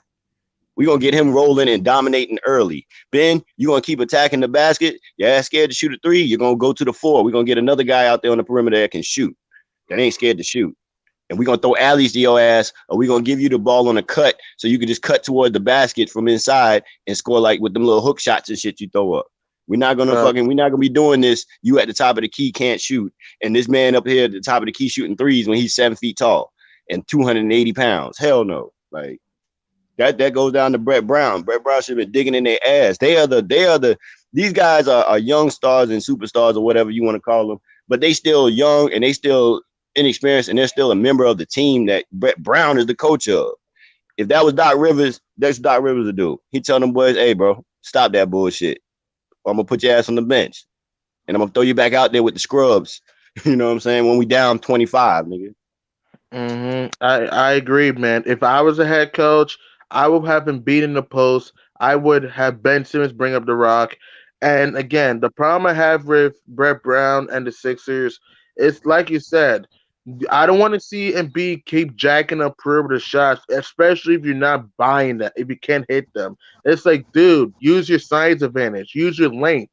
If you Ben Simmons, again, I know he can penetrate to the rim, but the dude needs to take at least get a mid-range shot first, at least a mid-range shot, and then you can get a 3-point shot later. Because it's like I'm tired of seeing them pass up open jumpers to other guys. I understand there's going to be times when if your jumper's not falling, you have to pass, but he doesn't literally take jumpers. So it's like he cannot stretch the floor. So like you said, if I was a coach, if I saw my team running the break and my big man is jacking up a three, I'm sending them out for a while until they learn their lesson. Because again, that's not winning basketball. If Philly wants to do something in the playoffs, Embiid and Simmons have to be that vocal leader. They haven't shown it yet. Like last year, to me, there was no excuse for the Sixers to not win the title last year. You had too much talent. You have Embiid, Simmons, Butler, Redick, Harris. They had a lot of talent for them to not only beat the Raptors, but probably beat the Bucks and the Warriors or the Blazers or whatever team came out the West. So I'm saying it's like the Sixers, they just underachieved. Even the 2018 playoffs, there was no excuse for them losing to the Celtics without Hayward and Kyrie.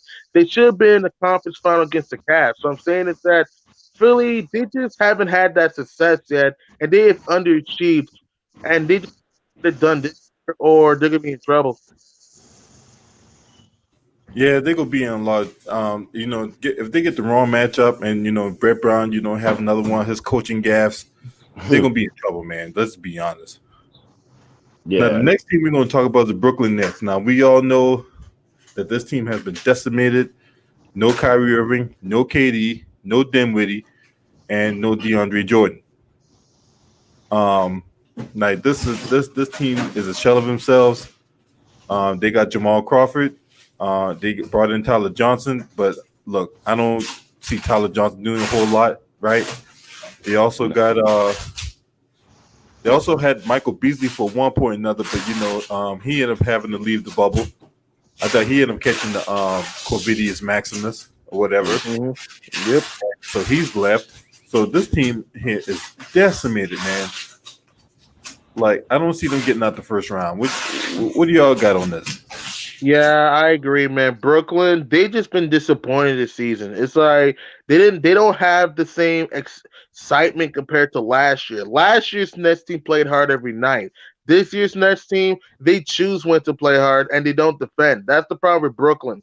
Brooklyn, they just don't execute in close games and they just don't defend. I just don't think the Nets have enough because without Dinwiddie, KD, Kyrie, DeAndre Jordan, they just can't. They just don't have enough fire. They don't have enough firepower to win. Because I don't think Garrett Temple, Joe Harris, Karis LeVert is going to be enough for them to go far in the playoffs. I don't think that's going to be enough.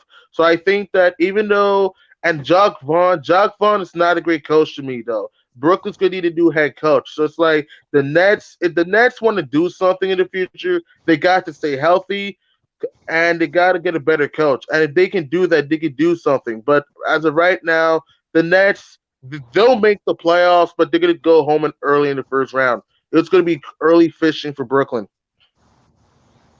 I don't think Brooklyn gonna win a game in the first round. Be honest with that. With Garrett Temple and guys like that, you gotta rely on Rudion's Kuric and stuff like. I just don't. I feel like, but I don't really hold it against them compared to last year. Last year they had a lot more healthy. They had a lot less health issues. You know what I'm saying? Also to Mm-hmm. deal with. Plus, trying to integrate Kyrie in. He only got to play like what 20 games or so. You know what Yeah, I'm 20 saying? games. Yeah. So I don't really look at it. Now I agree, their defense wasn't as good as it was in past years, the last couple seasons, and but a lot of that's still adjusting. Plus, I can't really give a fair assessment of the Nets till they get everybody, till they get KD out there, Kyrie and the boys playing in a season. You know what I'm saying? They basically put like this last year was they show improve year without nobody, and they got to the playoffs to get Kyrie and KD to want to come there, right? This Uh huh. year, this year, unfortunately, Kyrie wasn't fully healthy to play the whole season. Or I'm sure they'd had a better record than they had because everything in the NBA comes with repetition and time on the court together. I can't say that the Nets, played bad considering they're trying to integrate a superstar into a team that never had one while all those guys was playing on it. So it's going to be an adjustment for Spencer Dinwiddie, who used to getting a bunch more touches, but you were getting more touches because you were one of the best players on the team. You were one of the top 2 to 3 players on the team at the time. Now you're the third or fourth best player on the team. So now you got to adjust to that. I understand. But at the same time, it's like they don't have the same makeup from the coaching staff, from all the way down yet that they really need to win. They're gonna have. I feel like in this offseason, they're gonna address those things. They're gonna get a coach, and then they'll be dangerous moving forward. But this year, I just don't see it. I just think I feel like they still scrappy because they're still in the playoffs with a guy with Kyrie only playing 20 games. So they're still a good solid team. They're just not. They just don't have anybody that's going to be able to take them over the hump against these real teams when you get into the playoffs. They what, a 7 seed right now, I Seven think. seed. Yeah. So right now they be playing who? They be playing the Boston Celtics or Toronto Raptors. they be playing the Raptors. I just don't see where they could match up with the Raptors and get a game. Yeah, they might get swept, man. And it's like, don't forget, this team might drop to 8. If you're Brooklyn, you want to avoid Milwaukee. I'm saying this: if they play Milwaukee in the first round, they're gonna get destroyed by 20 plus every game because they just don't have enough offensively. And their Mm-mm. defense, like I said, their defense has been terrible this season. It's like, look, if you're Brooklyn, you want to avoid Milwaukee at all times because because again, they don't match well with the Raptors, they don't match well with the Bucks, they don't match well with the Celtics, and they damn don't match well with the Heat. So it's like if the Pacers were fully healthy and they were a top 4 seed, I would not give them a chance versus Indiana because Brooklyn they have too many injuries. Brooklyn they just don't defend, they don't execute in those games, and they just need a better head coaching. So if the Nets want to do something next year, they gotta stay healthy, get a new head coach and see what they can do. But as of right now, I don't expect much. Yeah, they just gonna be in the playoffs this year. That's it. They're just gonna be in the playoffs, I believe. That's it. They're not gonna do anything. Yeah. Next year will be the year to look for them. You know what I'm saying? Oh And yeah. really hold them to the fire. You know what I'm saying? Uh-huh. Yeah. Which is kind of, which I mean, like when you really look at it though, just think about it like this. We could take a lot from the Nets from this year before, but at the same time, they're still in the playoffs. You know what I'm saying? Like I said, with a good dude who only played 20 of the 65 games. So Mm-hmm. it did some things right enough. You know what I mean? It's just once they get their full complement of players, I can really look at them and say, all right, are they achieving, underachieving, or overachieving? You know what I'm saying? But I can't. Yeah, It's that's hard to do that right now with the season they had this year. Cash yeah. LeVert had to come back during the season too, so it was implementing things. You know what I'm saying? So I give them that for this year, but next year I'll hold them to the fire when they have everybody. You know what I'm saying? Just like the Pacers, I can't really hold them to the fire moving forward without their best players playing. You know what I'm saying? What do I expect? You know what I mean? Mm-hmm. Yeah, man, and like if you're Brooklyn next year, you have a championship level team in KD, Kyrie, Levert, Dinwiddie, Harris, Jordan, Temple, Chioza. You have the talent, man. You have depth. Dinwiddie, you have the talent, man. It's like if they if they underachieve next year when healthy, then they could be the Lob City Clippers in steroids in a Yeah, bad that way. yeah. Now, if they did Yeah, that, like if they went up there next year and underperformed, then I can really hold them to it. You know what I'm saying? I can't hold them to it now. With their best player right now is like Garrett Temple or somebody. Like I can't yeah, really, come on. you know, Garrett Temple, yeah, come on. I can't hold No, that actually, against their them. best player is Karis LeVert. Karis LeVert, that's right, Karis, and Karis is good now. But come on, man, we know Karis ain't good enough to put them boys in his back and carry him nowhere right now. Nah, he not. Nah, he like that. Nah, I wouldn't even put that on him. You know what I'm saying? nah, Like no, right? Nah, if he somehow would able to do that, then shit, that boy getting all Karis, the that praise in the dude. world, boy. You be like Karis LeVert, bro. I might have to get a jersey. This dude's nice. Like I know, he Yeah, is right? it nice, is but base, man. I mean, he did drop 51 on the Boston Celtics, so I mean, it could be there in flashes, but yeah, to, but he's not a consistent. That's what I'm saying. He just ain't consistent enough to do it every night. You know what I'm saying? That would be True. amazing if he even tried. You know what I'm saying? it also Yeah. depends on what coach they get too. I'm pretty sure y'all touched on that when I stepped away, but I'm pretty sure it's also going to hinge on what coach they get too.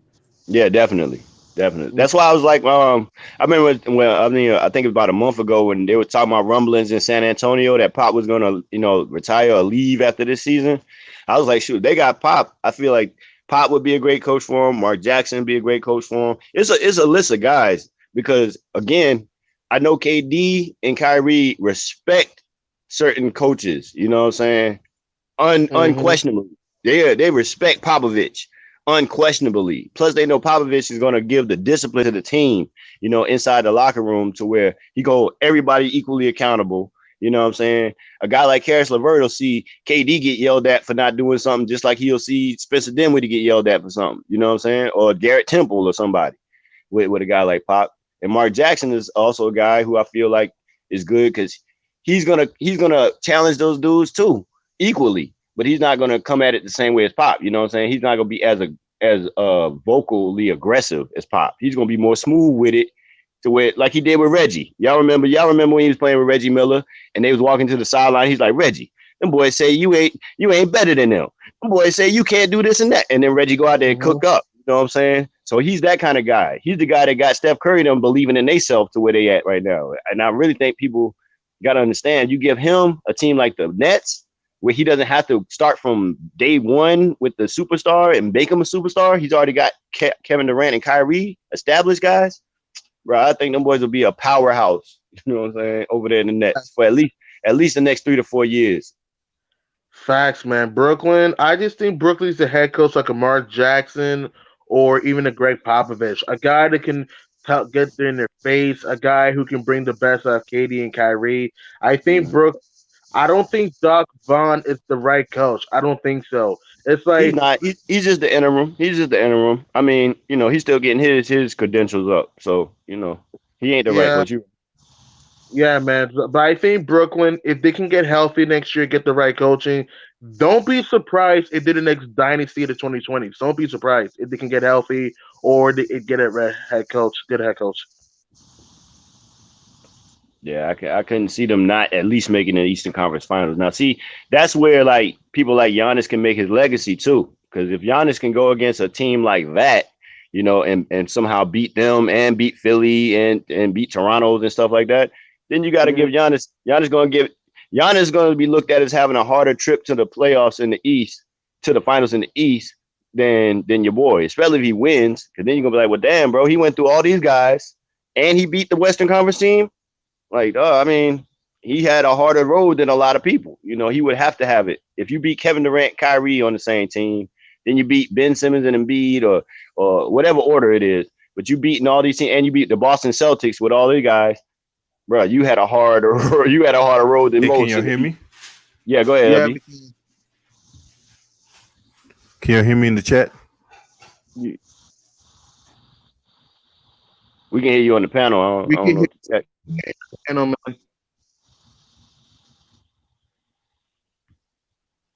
Go ahead, LB. Hey, can y'all hear me? Yeah, we hear you.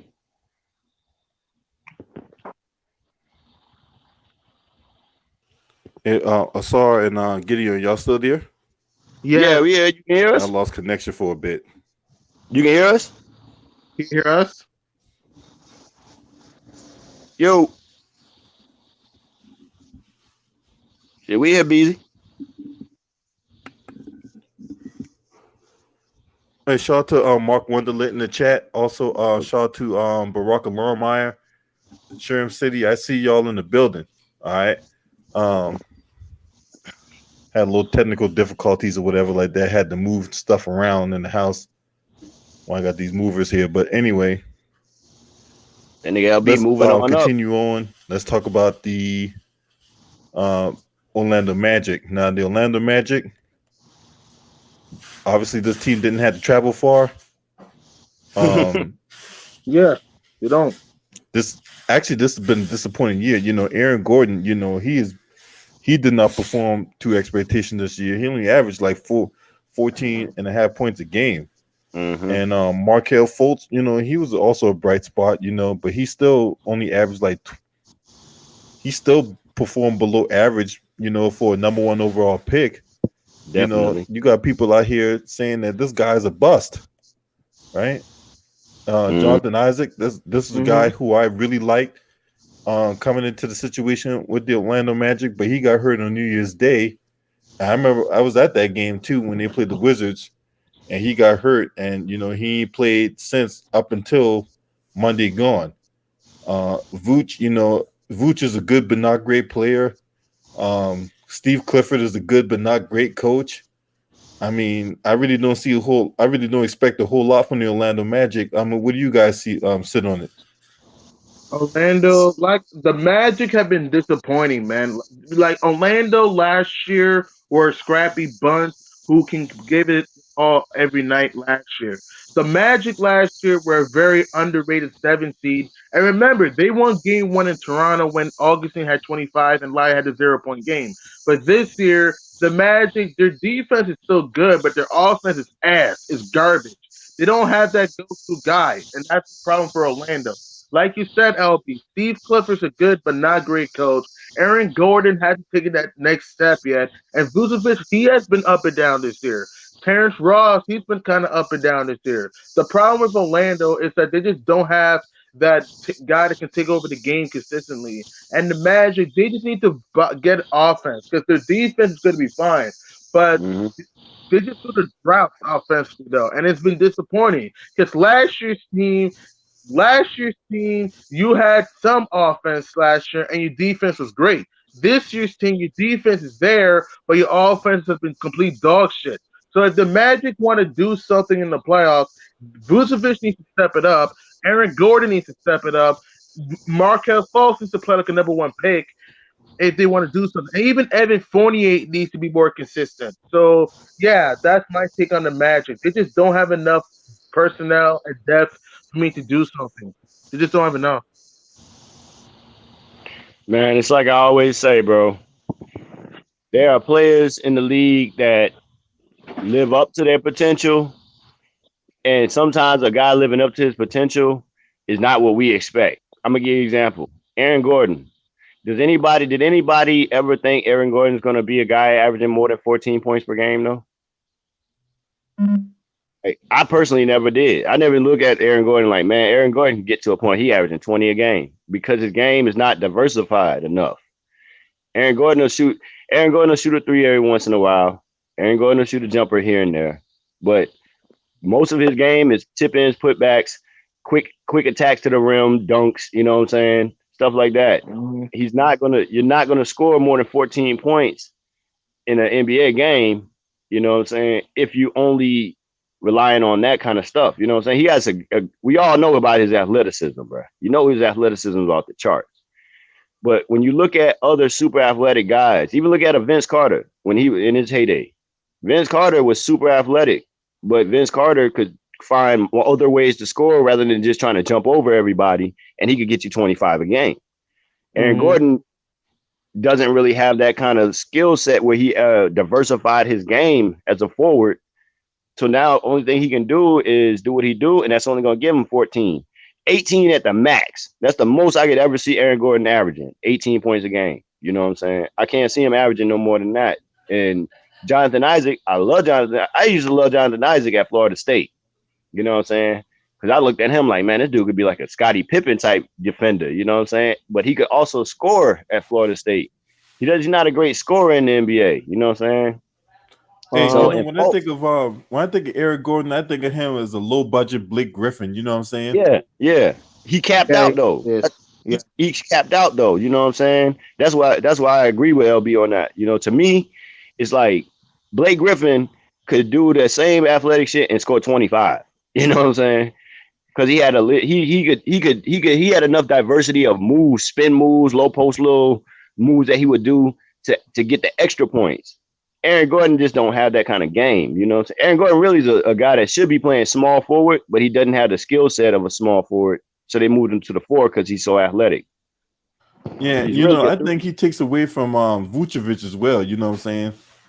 I know when I look at I play a lot of fantasy basketball. I'll be playing fantasy basketball tonight.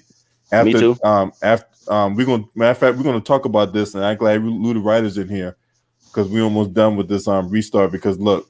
They don't need to do a breakdown about the Washington Wizards, man. We all know that team ain't going nowhere. no, we know what time it is. What time it is. They're not gonna do anything. No need to break that team now. We all know what that team is. Without Bradley Beal, this team is shit water. Let's just be honest. Yeah, so I'm not gonna do a breakdown on the Washington Wizards, all right? But like I say, there's really not a whole lot to expect from the Orlando Magic. I don't see them winning a game against the Milwaukee Bucks in the first round. And, that is what it is. All right. So let's talk about this FanDuel thing tonight. Now, for those of you who don't know, FanDuel is offering $1 million to first place. $1 on a $2 is a $4 entry tonight. And it's going to feature the two games with the Jazz and Pelicans. Lakers and Clippers, right? Yeah, on TNT. Yeah, both those games on TNT. So let's talk about this from a fantasy perspective, all right? Now, let's start with the first game, right? Now, in this their fourth meeting, the Jazz have won 2 out of 3 meetings. All those games have been high-scoring affairs, right? It's on the Pelicans, right? Yeah, they're playing New Orleans tonight in Disney World. Yeah. I know you're a Utah Jazz fan, Mark Wunderlich. You know what I'm saying? Shout out to my boy Mark Wunderlich in the building. Hey, is this? Yeah, I was just thinking that shit too. I was like, damn, there Utah Jazz fans out there for real? Damn. Yeah, there's Utah Jazz fans out there, man. Still there? Okay, cool. That's dope. I never really met genuine Utah fans over here. I'm on the East Coast, so I ain't gonna see too much Utah fans, but yeah, that's crazy. So let's talk about this from a fantasy perspective, right? Look, we all know who the main players on New Orleans will be. From fantasy, Lonzo, Zion, Brandon Ingram, Drew Holiday, right? Yeah. Mm-hmm. For the Jazz, we all know it's going to be Donovan Mitchell, and Gobert. And Rudy Gobert, right? So we all know about those individuals. So let's talk about the guys that are lesser talked about, but can have just as much, if not the biggest impact from a fantasy perspective. What do you take out of this, Gideon? For the Jazz Pelicans game, I think I'm going with if Zion plays, I got New Orleans. If not, I got Utah. I just think that this is a big game for both teams because if you're Utah, you do not want to play OKC in the first Oh, hey, round, though. Gideon. I Yeah. didn't want to cut you off. But LB talking about the individual players for fantasy. You know what I'm saying? Not the teams. Because Oh, the outcome of the individual. game don't really. Yeah, the outcome of the game don't matter in fantasy. Just the outcome of what the players do. Yeah, we looking for Okay. individual players to perform tonight. Under the So radar what guys, players? Yeah, we're looking for like Okay. under the radar players or whatnot. We already know who like I already talked about the dynamic scorers or whatever like that. And Ooh. but that's all. In a way, I Yeah. kind of want to hit Gideon's breakdown of the game because this could help us out from a no doubt. fantasy perspective. No So doubt. go ahead. Okay, so my breakdown of the game is like New Orleans relies on athleticism and power. Utah relies on some ball movement though and defense. So I'm saying is that you're gonna have guys Zion, maybe Lonzo to do something, Ingram, JG Reddy who's gonna ball out, and also for Utah you have Donovan Mitchell, Rudy Gobert who shut down the league. But they're gonna lose Bogdanovich though. Using Bogdanovich is gonna hurt Utah in the playoffs. So if you're the Jazz, you want to avoid OKC in the first round. You want to avoid them. And if you're New Orleans, you want to stay within 4 games or less of Memphis so you can have that playing game with them. And the guys I'm looking to see step up, Derek Favors. Remember, Derek Favors used to play for the Jazz. Derek Favors might have a big game today. You have Jackson Hayes. He's great with athleticism and slam dunking. You have Etron Moore who can hit the 3-point shot. Alexander Walker, he's cool and calm and collected. So I think that those Nicola Melli, he can hit the three. So those guys for the Pelicans, I can see step up. For the Jazz, maybe like a Jordan Clarkson will go off. Like maybe a Joe Ingles can go off. Maybe can go off. You have guys. Gobert can block some shots. Donovan Mitchell can take over. So I'm saying that Utah, they're going to be a tough team to take out of the playoffs, but they need to avoid OKC. While if you're New Orleans, if they want to make the playoffs, it starts now because we don't know if Zion's going to come back. And it's like the Pelicans, they have a lot of depth, but they're going to need to stay healthy. And Alvin Gentry, I don't know. I don't know if he's the right coach for the team. I don't know, but I'm saying is that New Orleans, they're going to be a tough out too. But I just think that the guys I just told you, like Clarkson, Favors, Hayes, Moutier, etc., those guys could have a big game today. Not a bad take. Not a bad take. I would say that the way I look at some breaking news. Hey, hold on, there's some breaking news. Herman Cain has passed away from this old COVID-19. Wow. I mean, he put himself in a bad position, but still, man, God rest his soul. You know what I'm saying? Like, I'll be right back. I do something. I'll be right back. Okay. Yeah, this guy. I just went on LV's. I just saw LVZ's alert. He just saying Herman Cain passed after being hospitalized from the whole COVID-19. Now, mind you, this dude was running around here talking about how this thing was a hoax and this thing was fake and all that type of shit. Guess it wasn't fake now and then it. But hey, rest in peace to Mr. 999 Godfather's Pizza. Maybe he can make Godfather's Pizza wherever he's going at, whether it be heaven or hell. I don't know. I'm not the judge of that. But anywho, let's continue on with this game. I'll talk about him more on my Patreon. All right. I'll talk more him. If you haven't subscribed to my Patreon, I'm gonna put a link to the my Patreon in the chat room so that way you can subscribe to it. I got a $3, $5, and $10 plan, and then we're gonna make it do what it do, baby. All right, so back to the game, right? Doc Woods in the chat room, he mentioned Mike Conley.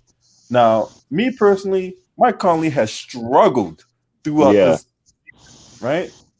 Man, let's just play. For the money he's getting paid, he's playing like shit. Okay. Yeah.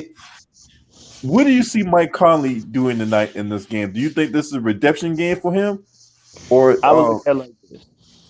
I look at it like this. All right, when I'm thinking about this game, it's gonna be the first game of the bubble, and I feel like Zion and the Pelicans are gonna try to run. They're gonna use their youth. If you can run, you kind of take Rudy Gobert kind of out of the game defensively because he's not gonna get up and down the court. He's not the fastest man on the court. So you know what I'm saying? Once them breaks start, he's gonna be left back. You know, so he's probably not even gonna go past half court because he already knows, 9 times out of 10, that shit gonna end in a dunk. Zion dunking or somebody getting out in the break where he can't catch up anyway. So it's gonna be less half court basketball, for him to defensively make his impact. So I think a guy like I think Mike Conley could have a good night, but his night will be like from fantasy perspective, I don't think he'd be worth the money. You know what I'm saying? Because even though he's been having a trash season, they still have Mike Conley normally like pretty up there as far as his value money wise for a team. So like for me, I would look at it like a Bogdanovich because he's like mid priced and he gives you enough to where it's like, man, if he shows up, Bogdanovich out for the season, bro. Oh, Bogdanovich out. I'm sorry. All right, well, not Bogdanovich. I did not look at Joe Ingles for them to have a pretty good night. Conley, I just can't put my faith in Conley because he's so up and down. You know what I'm saying? For a guy that like of his caliber, he should not be so inconsistent and so trash for the Jazz. So I really can't put that money on him fantasy wise. Now, if I look at the Pelicans, if I was looking at a player that I feel like could have a low key, real good night, Jackson Hayes would be a guy I look at. And I normally do get guys like Derek Favors because they're going against their former team. I normally do get a former team guy or two on my rosters. So I would look at Derek Favors to maybe have a solid ass game. If he gets a double and a double and a couple of extra little stats, a steal here, a block over there, shoot, he got a strong fantasy outing. You know what I'm saying? So yeah, I really like Derek Favors tonight. Yeah, I like Favors going against his former team, and I like Jackson Hayes from the Pelicans. If I had to pick a Utah Jazz player outside of the guys that we named, I'd say Joe Ingles and Jordan Clarkson. Now, Jordan Clarkson, I would put down anyway because Jordan Clarkson is normally pretty solid as a six man, regardless. He puts up pretty good numbers. Only problem with him is his numbers going to come from his scoring more than anything else. Like he might get 2 or 3 scoring dependent. He's definitely his value definitely comes from scoring the ball. So if he doesn't score the basketball, he really don't put up any other kind of peripheral stats. So he's practically worthless if you don't score the ball. But I think he's going to have a good night tonight because of the fact that I don't think Mike Conley's offense is going to be there. Donovan Mitchell's offense is going to be there, but he's going to have somebody else. You know what I'm saying? Right. So I feel like Jordan Clarkson's going to step up. There was no Bogdanovich, so he's going to get touches. Like I said, between him and Joe Ingles, I think they're going to be the guys trying to bring the offensive support. That's why I would take them. And I feel like if Mike Conley's not playing good, then Jordan Clarkson going to get inserted at that point guard out there with Mitchell so he can get more assists too. You know what I'm saying? So I think he can have a strong night where he plays a lot of minutes that helps him get more value to his points. You know what I'm saying? So he don't just have to just score. You know what I mean? If Conley's out there balling, then he just got to then Jordan Clarkson probably just going to be out there scoring. But if Conley's having a rough game, then I feel like Jordan Clarkson going to get inserted in there and he's going to be with the starters at certain rotations. He's going to get more chances to playmate and he's going to get more chances to get a couple rebounds here and there that he wouldn't get normally. You know what I'm saying? So that's why I say him and Ingles, I would put them on my lineups. And Jackson Hayes and if I had to pick, and Jackson Hayes and JJ Redick. Only reason I take JJ Redick because in a game like this, if Utah start trying to jack threes with Joe Ingles and the boys, JJ will come in there and hit 5 or 6 of them things real quick. Yeah, bang bang, I shot you down, bang bang. Yeah, Luda Ryder, what's up with you, man? What you got on this for this fantasy I put tonight? Before the season started, when I heard Mike Conley was going to Utah, and I thought, man, that's going to be a real big upgrade from Ricky Rubio. I thought Mike Conley was going to come in there, him and Donovan Mitchell were going to dominate scoring rides, but Mike Conley has not been the same player since he left Memphis, and I thought Utah may be a threat to be a 3 or 4 seed before the season started. Because you had Joe Ingles, Bogdanovich, who can spread the court to open those lanes up for Donovan Mitchell get to the rack, but that has not been the case. I got a feeling that Donovan is gonna probably be aggressive and try to get the New Orleans big men like Jackson Hayes, Jared Favors, even Zion Williamson in foul trouble. And, basically, if Engel's not hitting the 3-pointer, then Utah is gonna be in big trouble. So hopefully, Donovan's gonna have to do everything for himself tonight, and this won't be the case.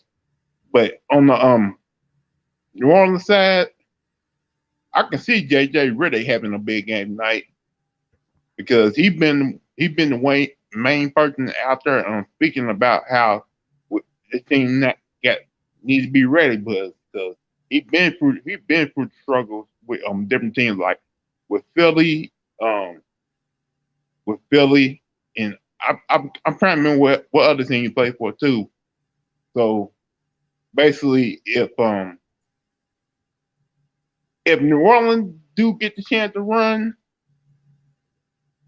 then Zion, I don't know what type of shape he's gonna really be in. Gonna have to be able to get in and be the same player he was before this whole pandemic happened, where he's dunking on everybody, out rebounding everybody, out playing everybody. So and plus, if Alonzo Ball show some type of flashes tonight, then I got a good feeling that New Orleans got a real good chance to win this game. If Alonzo actually get like 14, 7, and 8, then that's the ball game right there. But you already know how Alonzo Ball gonna play tonight, LB.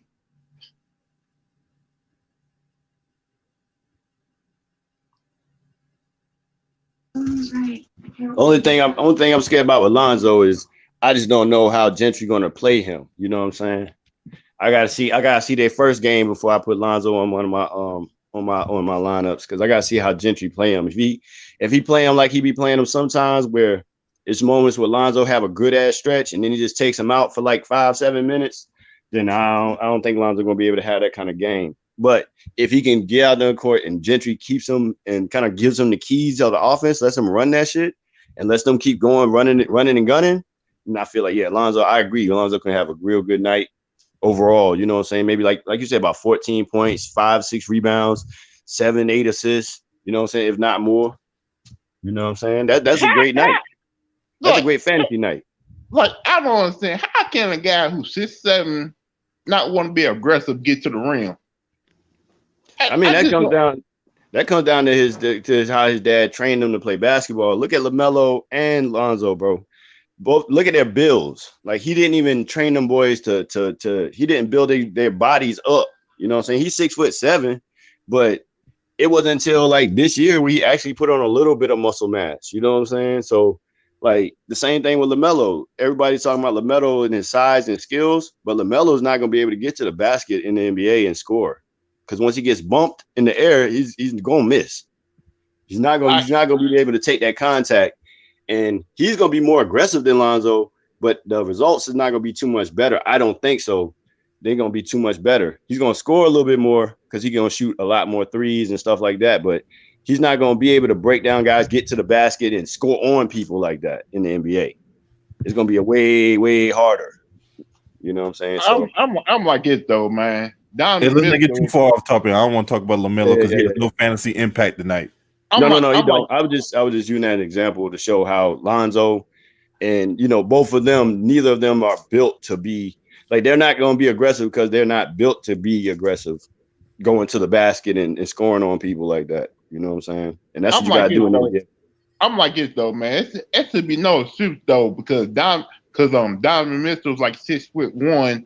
He's aggressive. He don't care how big the guys are down low. He's gonna go to the basket no matter what. But Donovan Mitchell is built solid too, though. That's what I'm saying. Like their builds, his build, even though he's shorter than Lonzo, he's more solid than Lonzo is. So, and he's more physical. You know what I'm saying? He's a physical. He's built to be able to play physical too. You know what I'm saying? Like he's a slightly shorter Dwayne Wade, but he's bigger than Dwayne Wade. Who, me? No, not you. You go ahead and continue. No, yeah, I was just saying, but when you look at Donovan Mitchell, that's why I say I'm not really worried about Donovan Mitchell contribution. I know I feel like Donovan Mitchell's gonna have buckets tonight, but that's based off of the fact that the Jazz, remember when this whole thing popped off is because of Rudy Gobert, you know what I'm saying, catching it. So their team had to kind of disperse before everybody else. So I feel like they're going to have the least amount of cohesion coming back. So Donovan Mitchell is going to have to be Donovan Mitchell, you know what I'm saying, off top tonight. Like I said, Yeah, I'm kind of also wondering what Rudy Gobert's health gonna be like tonight too. Yeah, I agree. I think his health is good. I just think Rudy's gonna have to try to play super hard to validate, all the stuff that everybody was saying when he shut down the league.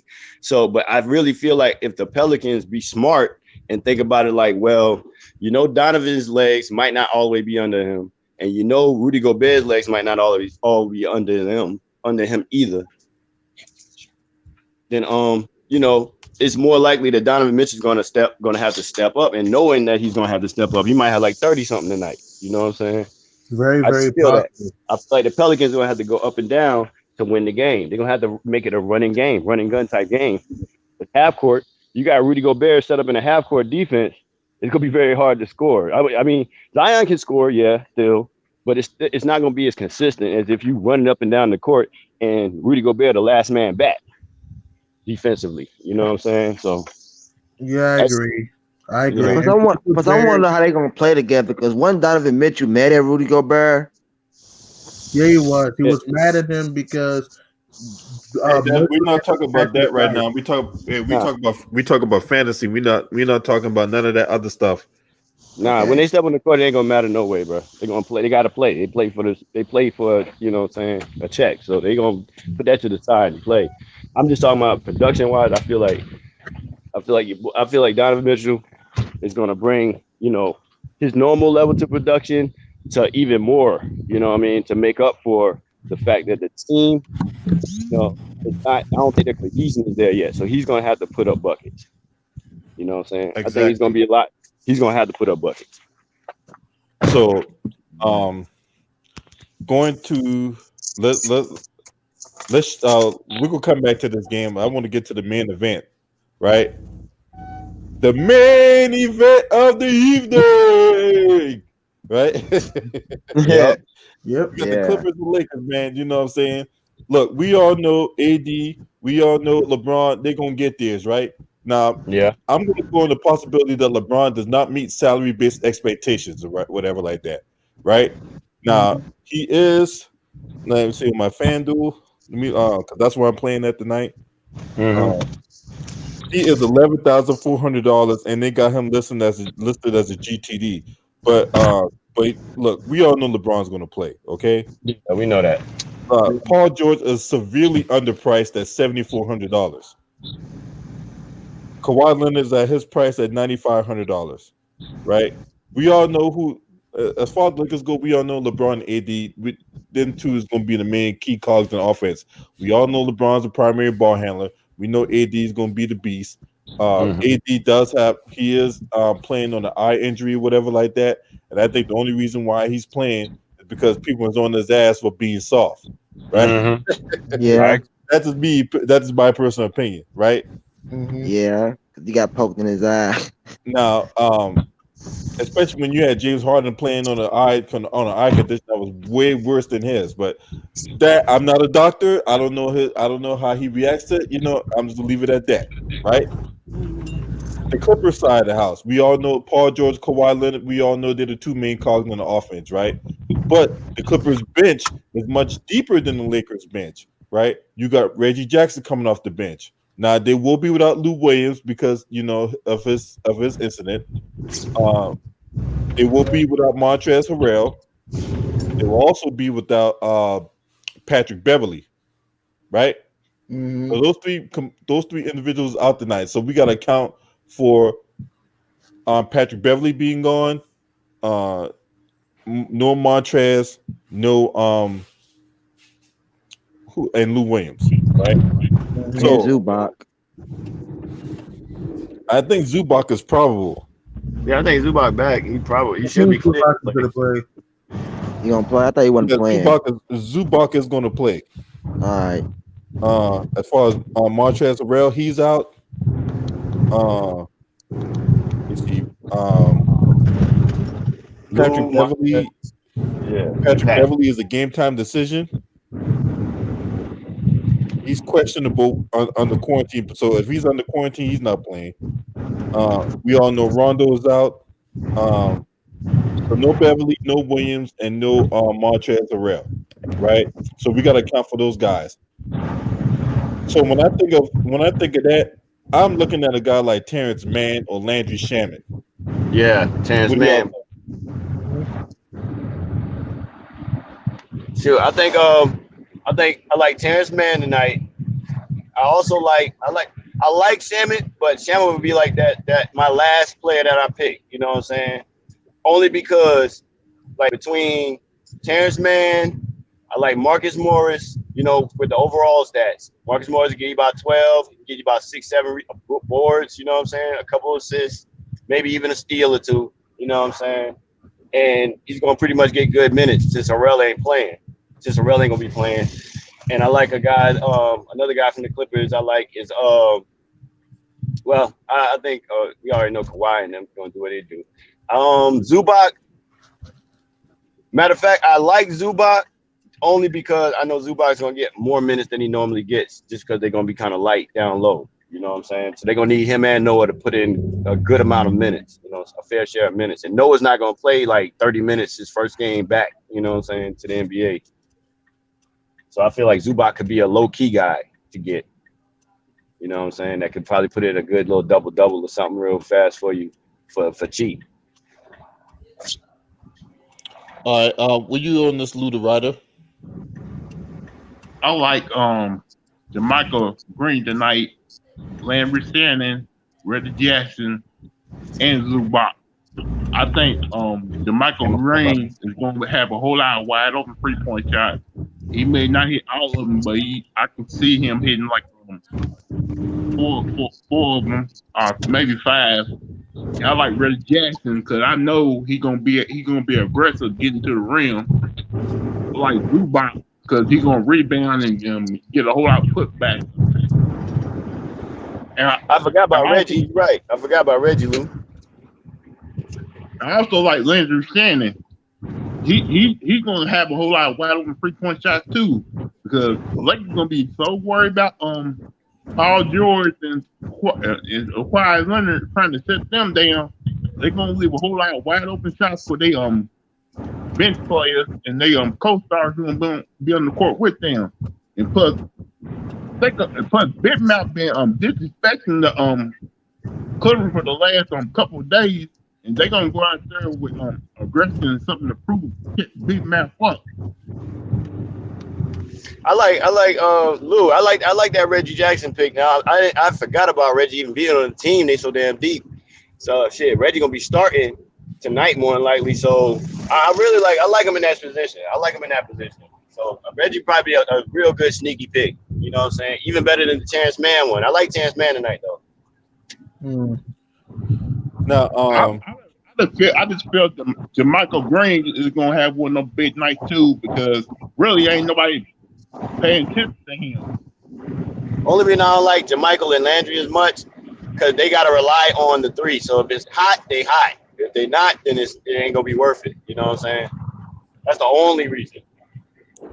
You know, another guy, you know, I'm looking at too, as far as lineup go, right? As far as like the Clippers, well, to be honest with you, I ain't really looking outside of those other guys. I ain't really looking at in the whole. JaMychal Green is a high. He is a dark horse pick, right? Yeah. He is a dark horse. So, you know, I will have him in some of my lineups. Let's go to the Lakers. Like I said, we can go back to that Utah game because I think there's a lot of fantasy goodness in that game, and I don't think that Lakers Clippers game is going to be as entertaining as a lot of people going to make it out to be, right? Outside of the main guys, nah. Outside of the main guys, I really don't see it. But outside of LeBron and AD, Who can we trust in here that can score the basketball? I give you somebody from the Lakers that might have. That I feel like I'm gonna have on my lineup. Dwight Howard. I'm gonna have Dwight because Dwight's gonna get you. Dwight's gonna be able to get a double double in a game. Like he's gonna be out there because they're gonna have him out there, bro. So he's gonna have a possible double double with a couple of blocks, bro. That's about 30 fantasy points right there. So at least 28. You know what I'm saying? And he's probably not that expensive. No, he's only 3,900. See, so I'm saying that's a guy who you get for 3,900 who's going to give you probably the value the fantasy points of a guy that costs maybe about 5,000, 6,000. You know what I'm saying? So I would take Dwight as a guy who I suspect to have a sneaky good night. You know what I'm saying? It don't look all crazy, but it's like damn, he had a double double. He had 2 blocks. You know what I'm saying? Maybe a little steal here. You know what I'm saying? And you might be able to look back and say, damn, he's the most valuable guy I got. You know what I'm saying? For his money, you know what I'm saying? For his price. I like Dwight. I ain't gonna lie. Yeah, Dwight. Yeah, I like him too. All right, G Corey. What do you got on for fantasy tonight? For fantasy, if I want to go for fantasy, well, I think it'll be a good fantasy. And none of y'all didn't bring up for the Clippers. None of y'all didn't bring up Pat Patterson. I don't think he's gonna see the minutes. You don't think he's gonna see the floor tonight? Yeah, I probably don't see him. Because a lot of his minutes came from garbage time. When they rested Kawhi and Paul George or whatever. Yeah. The only time I see, that buck dancing sellout, the coon to the third power, right? Right. The only time I can see him coming in is in a blowout situation where the game is so far out of reach that he just picks up garbage time minutes. What do y'all think about it? Probably, yeah, probably. Unless one Clippers bench player gets hurt or something, he's probably not going to see the minutes. And you said who that was? I couldn't hear the name. Who you said? Pat Patterson. Oh yeah, Patrick Patterson. I can't see him. If he gets out there, he ain't gonna get no more than like 3 or 4 shots. Like he's not gonna. I don't see Patrick Patterson. Like they said, bro. Patrick Patterson, one of them guys that he gets in when the game is kind of in hand. You know what I'm saying? More times than not. Even with the people out, I don't see him getting that much minutes because they got other guys that can they'll give Marcus Morris those minutes, bro. He's not as great of a 3-point shooter, but he's better all around. And he can hit a 3, so they'll leave him out there before they, take a liability like Patrick Patterson for long-term minutes. And I think Noah would be good because he's getting more minutes tonight. Yeah, I think Noah's going to be solid, but he's not going to me, I don't think Noah's going to get more than like 24, 25 minutes. And that's because he's just getting back into playing high level, minutes anyway. Like he's just getting back to where he's going to actually be a key piece on the team again. When he was with Memphis last time, that was his resurgence, but he wasn't really like the guy, or in no position where they relying on Noah to try to make sure he's a defensive anchor for them, So this year, I feel like the first game, they're not going to play him like crazy minutes. They're going to have him and Zubac out there. That's why I like Zubac more. I feel like Zubac going to get about 30 minutes tonight and really be able to get a 16-point double-double maybe. Yeah, and Reggie Jackson, he's going to start tonight. So yeah, I like Reggie. I think Reggie Jackson's going to do good. Shout out to the Queen Juanetta Thomas in the building. Hey, man. You remind me of Juanetta. You remind me of Beetlejuice. Every time we see the Clippers name, you appear. So you still the queen, though. I appreciate you for taking the time out, man. You know what I'm saying? We're trying to break down your Clippers from a fantasy basketball perspective. Because, look, I think everybody on this panel agree that the Clippers will win this game going away tonight. Yeah, I think they'll win tonight. I got Clippers, too. I think it'll be a close game, maybe, because I think that it's going to be close. I got the Clippers tonight. I just think, like I said multiple times, they're just deeper. They're just better than the Lakers right now. Also, the fact that my fantasy, I'm going to go either between Landry Shamet or Reggie Jackson because Reggie Jackson can penetrate to the rim, can hit the 3, can put the ball on the floor, and Landry Shamet, he can hit big shots. Like, again, he hit a big 3 against the Warriors in Game 2. We're down 31 and came back. So I think Landry Shamet's going to have a big game today. So, yeah, I think the Clippers, they just have a deeper team than the Lakers, but it's going to be close. Yeah. I can see this game probably be. Y'all see this game being high scoring. I got the score like 110 to 105, something like that. 110. 10. They scoring 1,000. Where they score 110 at? 110, you man, not 110, 110. Yeah. Like 110 to 105. Okay, that sounds a lot better. I'm like 110. I'm like, damn, these motherfuckers going in the thousands. What is Nah, the I ain't horror said like that, cartoons and the LB. cartoon format? I just Had got to like mess with it. 110 to 105. It'd be something like that, or like 90 to 80, something like that. I don't Okay. think the score's gonna be that low, but okay. I say probably about because I got the Clippers winning by like 10, so I say about 98 to 108 or something like that, somewhere in there. I just don't see the Lakers scoring like in droves like that. Outside of LeBron and AD, I just don't see all this offense just coming. Like I said, the White, AD, and LeBron, I feel like will be their best three performers, and after that is a And crapshoot. I'm not gonna lie, I don't believe in J.R. Smith and Deion Waiters because if they see one go in, they gonna start jacking up shots. Yeah. That's I don't. Well, it depends. They're not gonna do that with LeBron in the game. They're not gonna be out there on Jack-a-lot records.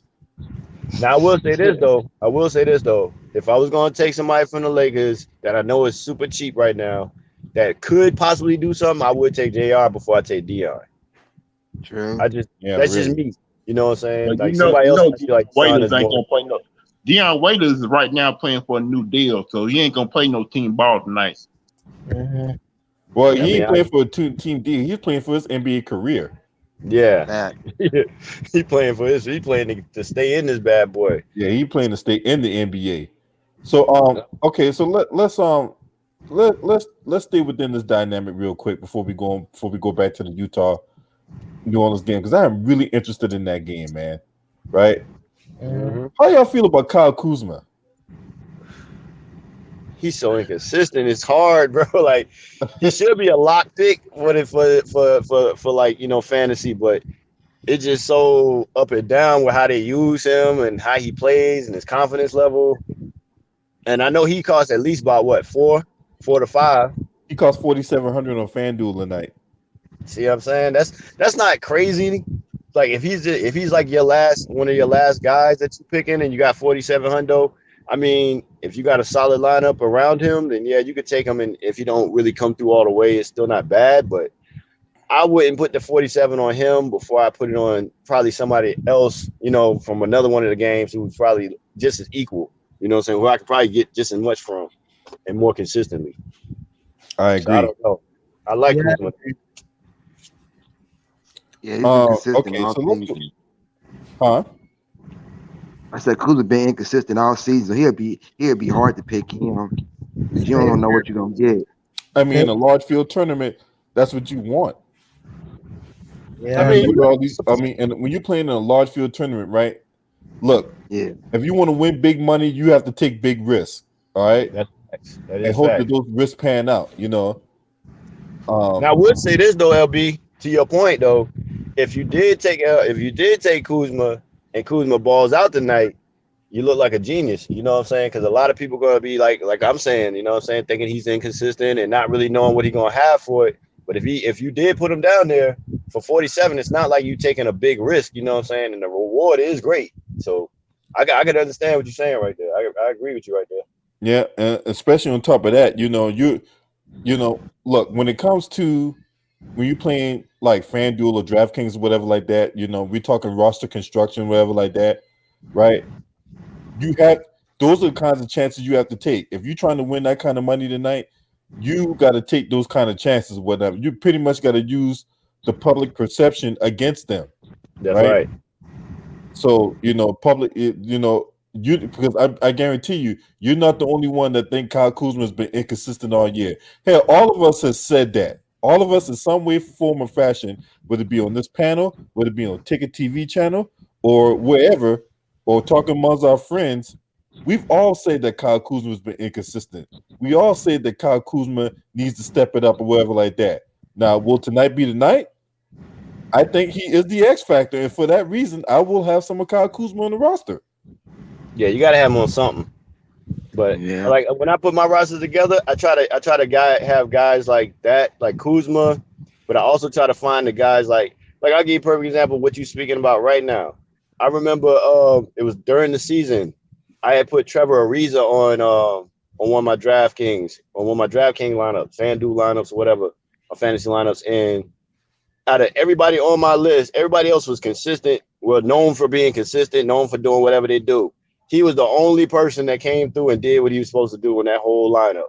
Because sometimes you got to have those guys. Because in that matchup he was in, it was made for him to score. It was made for him to get the rebounds. He outmatched his guys so much, and he was going. This is when he was on Phoenix. They used him. They was using him so much till he was putting up hella great fantasy numbers. You know what I'm saying? So a guy like Kuzma, even though he's inconsistent, when he's on, Say he can be again? so on where it's like it's a no-brainer. Like you'll be looking back like, why didn't I have him on all of these damn lineups? Yeah, when he's hot, he's hot. Yeah, so I mean, and that's the thing. Like LB saying, like you got to go against the public perception. If 90% of people don't have Kuzma, then you need to get Kuzma. You know what I'm saying? Because a lot of people are gonna be going off of having multiple line. Most of the people lineups are gonna have basically the same players in them. So you got to find that diamond in the rough guy who this is his night. You know what I mean? You look at the matchups, you look at how the pace of the game gonna go. Kuzma could win in the game. Kuzma could be real clutch in the game, fantasy wise. He could be real clutch fantasy wise for your team if the game is up and down. You know what I'm saying? If the game is kind of like, or they're kind of playing wide open. You know what I mean? If they're playing structured ball, where the Lakers is really kind of locking, playing playoff mode ball, and the Clippers trying to play some playoff mode ball, I'm not sure. But if they're kind of just playing, then I feel like Kuzma could really do some damage. Yeah, I agree. I like Kuzma, but he's just inconsistent. Needs to get that confidence back, like he had the past 2 years in his career. It's like, and I just don't like the way Frank Vogel has used Kuzma. You know, and when you play in the LeBron system, like I said, you become more of a shooter. Kuzma used to use his athleticism and quickness, like he did versus the Clippers on Christmas Day. Man, and can Kuzma create his own shot? Yeah, he can. Yeah, he can. That's the thing about playing with LeBron. He got that ball in his hands. Yeah, but like I said, man, it's I'm gonna have Kuzma on some things, but he's gonna be like my stash pick. You know what I'm saying? My guy who's like, I don't think people thinking a lot of him, but if he has a night tonight, they're gonna look stupid. That's the kind of guy you need to win. You know what I'm saying? You gotta have some guys like that, not necessarily Kuzma exactly, but just guys like that. You know what I'm saying? Just like from the other games, if Jordan Clarkson goes crazy, and a lot of people thinking like Mike Conley gonna go crazy, then the people who got Jordan Clarkson gonna, you know what I'm saying, they're gonna get those points. Their lineup's gonna look a lot better than the guys who got like all the main people we all know. You know what I'm saying? That we all expect to do the same thing every night. You know what I mean? So Yeah, Kuzma's like one of for the guys me, you gotta get like that. yeah, no, just like you said, so like for me, I'm actually fading LeBron tonight. Yeah, I don't think LeBron gonna live up to his value money wise. He's $11,400 for that. That's Now, too much. you know, this is a short slate, so raw points are going to matter in this slate or whatever like that. But when you're playing in a tournament like this, man, you got to take some stands. So for me, if you look at the lineup, right, LeBron's at small forward. Let me pull up the small forward real quick. A LeBron is $11,400, right? Mm-hmm. The next most expensive player is Brandon Ingram at $7,300. So you got to ask yourself, because now at this point, 5x, he's probably going to need like 60 fantasy points tonight to pay off his salary, right? At LeBron does. least, yep.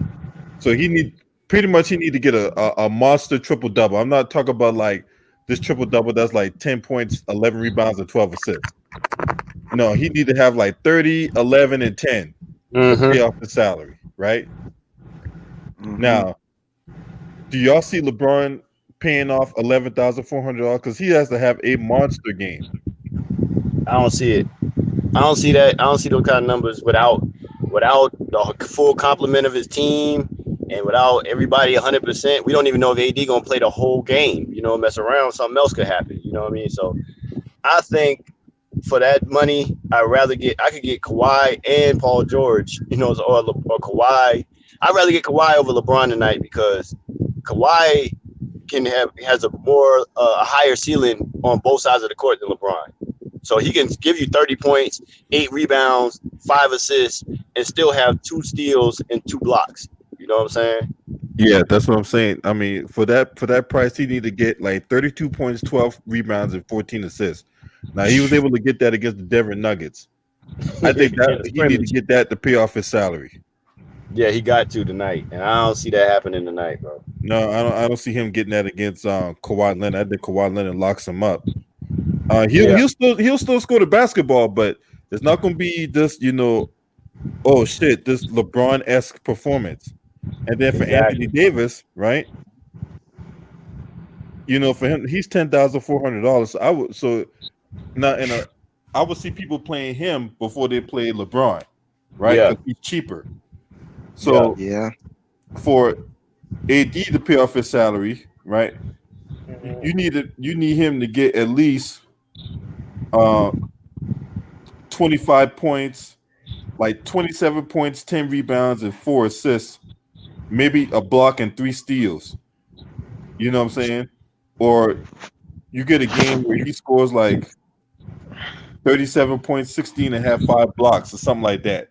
Now he's more likely to put up the stat line than LeBron does. Way more likely, you're right. Plus the thing is with fantasy, what people gotta realize with fantasy, points count, but rebounds, if I get 17 rebounds, right, in fantasy, 17 rebounds in fantasy is like 20 something points by itself, like 28 points by itself, 28 to 30 something points by itself, right? So if he gets like 15 rebounds and he only scores like 20 points, he still and still gets like blocks and steals and shit. Like it's like 3 blocks, couple of steals, and 4 assists. He's still gonna outdo the production of what LeBron James could do if he has with a 30-point triple double. Be honest with you, because of the way the points are delegated. You know what I'm saying? Just like if he hit a 3 or 2, if he gets a 3, he gets like what 3.25 points or 3.5 points for that shit or something like that. Like he can get as a big men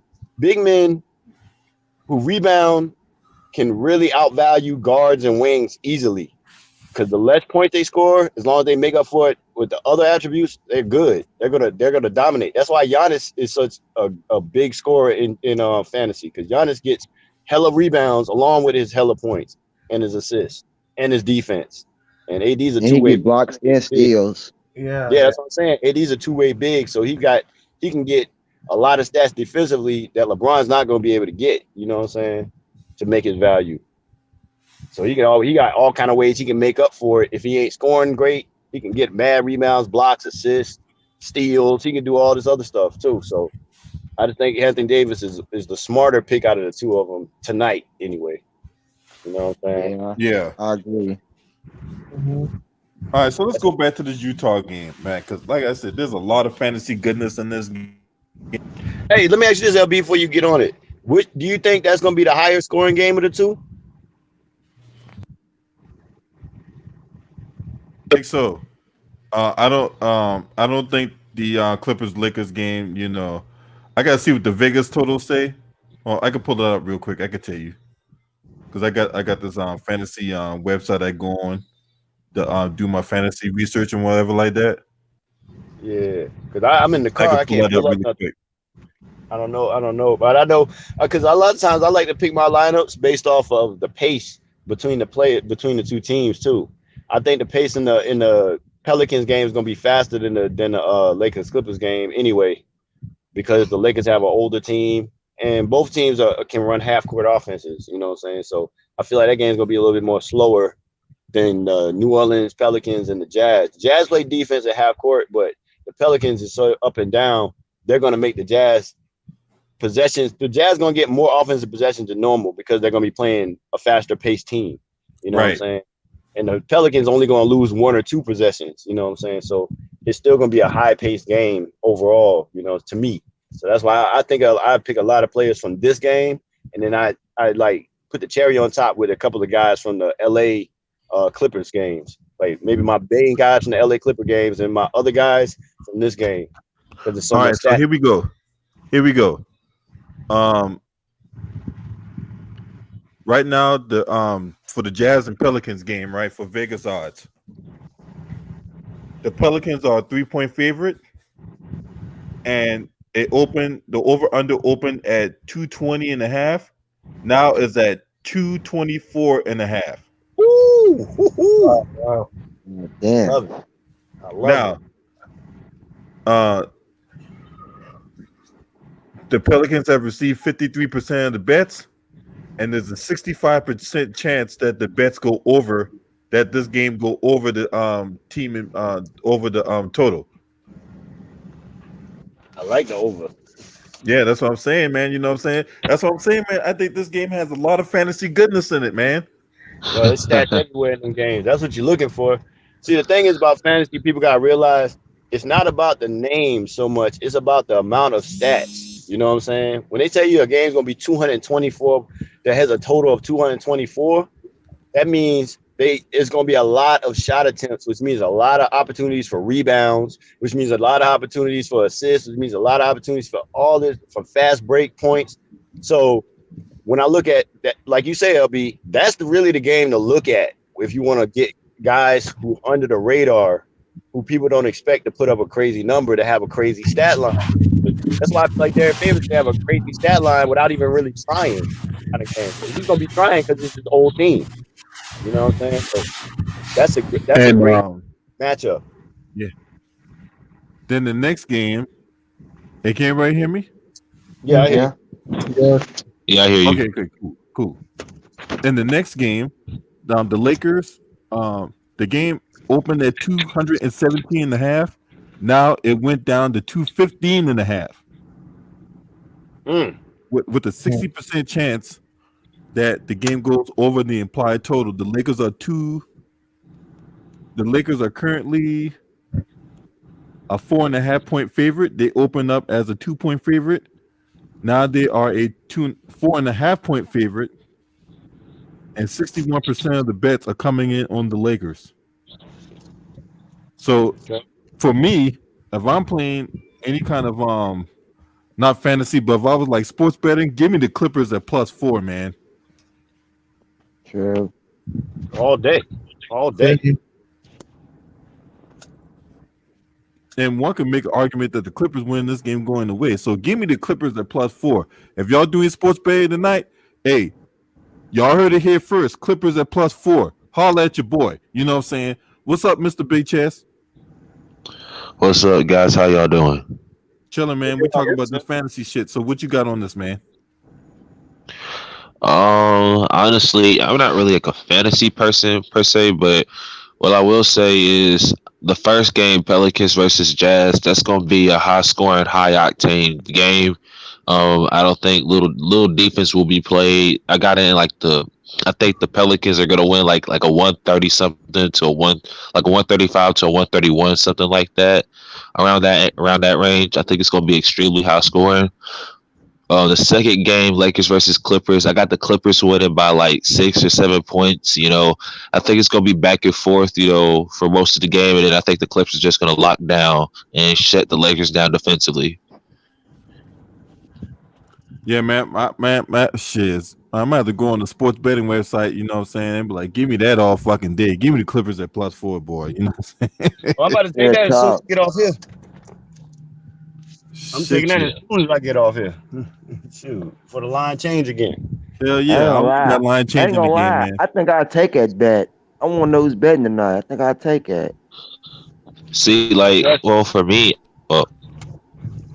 good. Like for me, I never bet. I don't bet who's gonna win. I usually bet the over under, like how many total points are gonna be scored. Like it's less riskier to bet the total points scored than it is to bet who's gonna win and by how much, because anything can happen. But the score, like the total score, is it's a more smarter bet to bet. Plus, when the line changes, depending on where you are or depending on what you're using, there's a possibility that you can earn a lot more money than just placing a bet earlier in the day.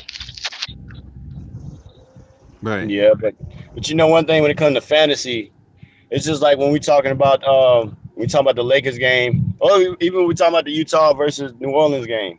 At the end of the day, we got to look at the matchups on the court, right? Whether you're talking about the starting matchups or when people get rotated in as subs.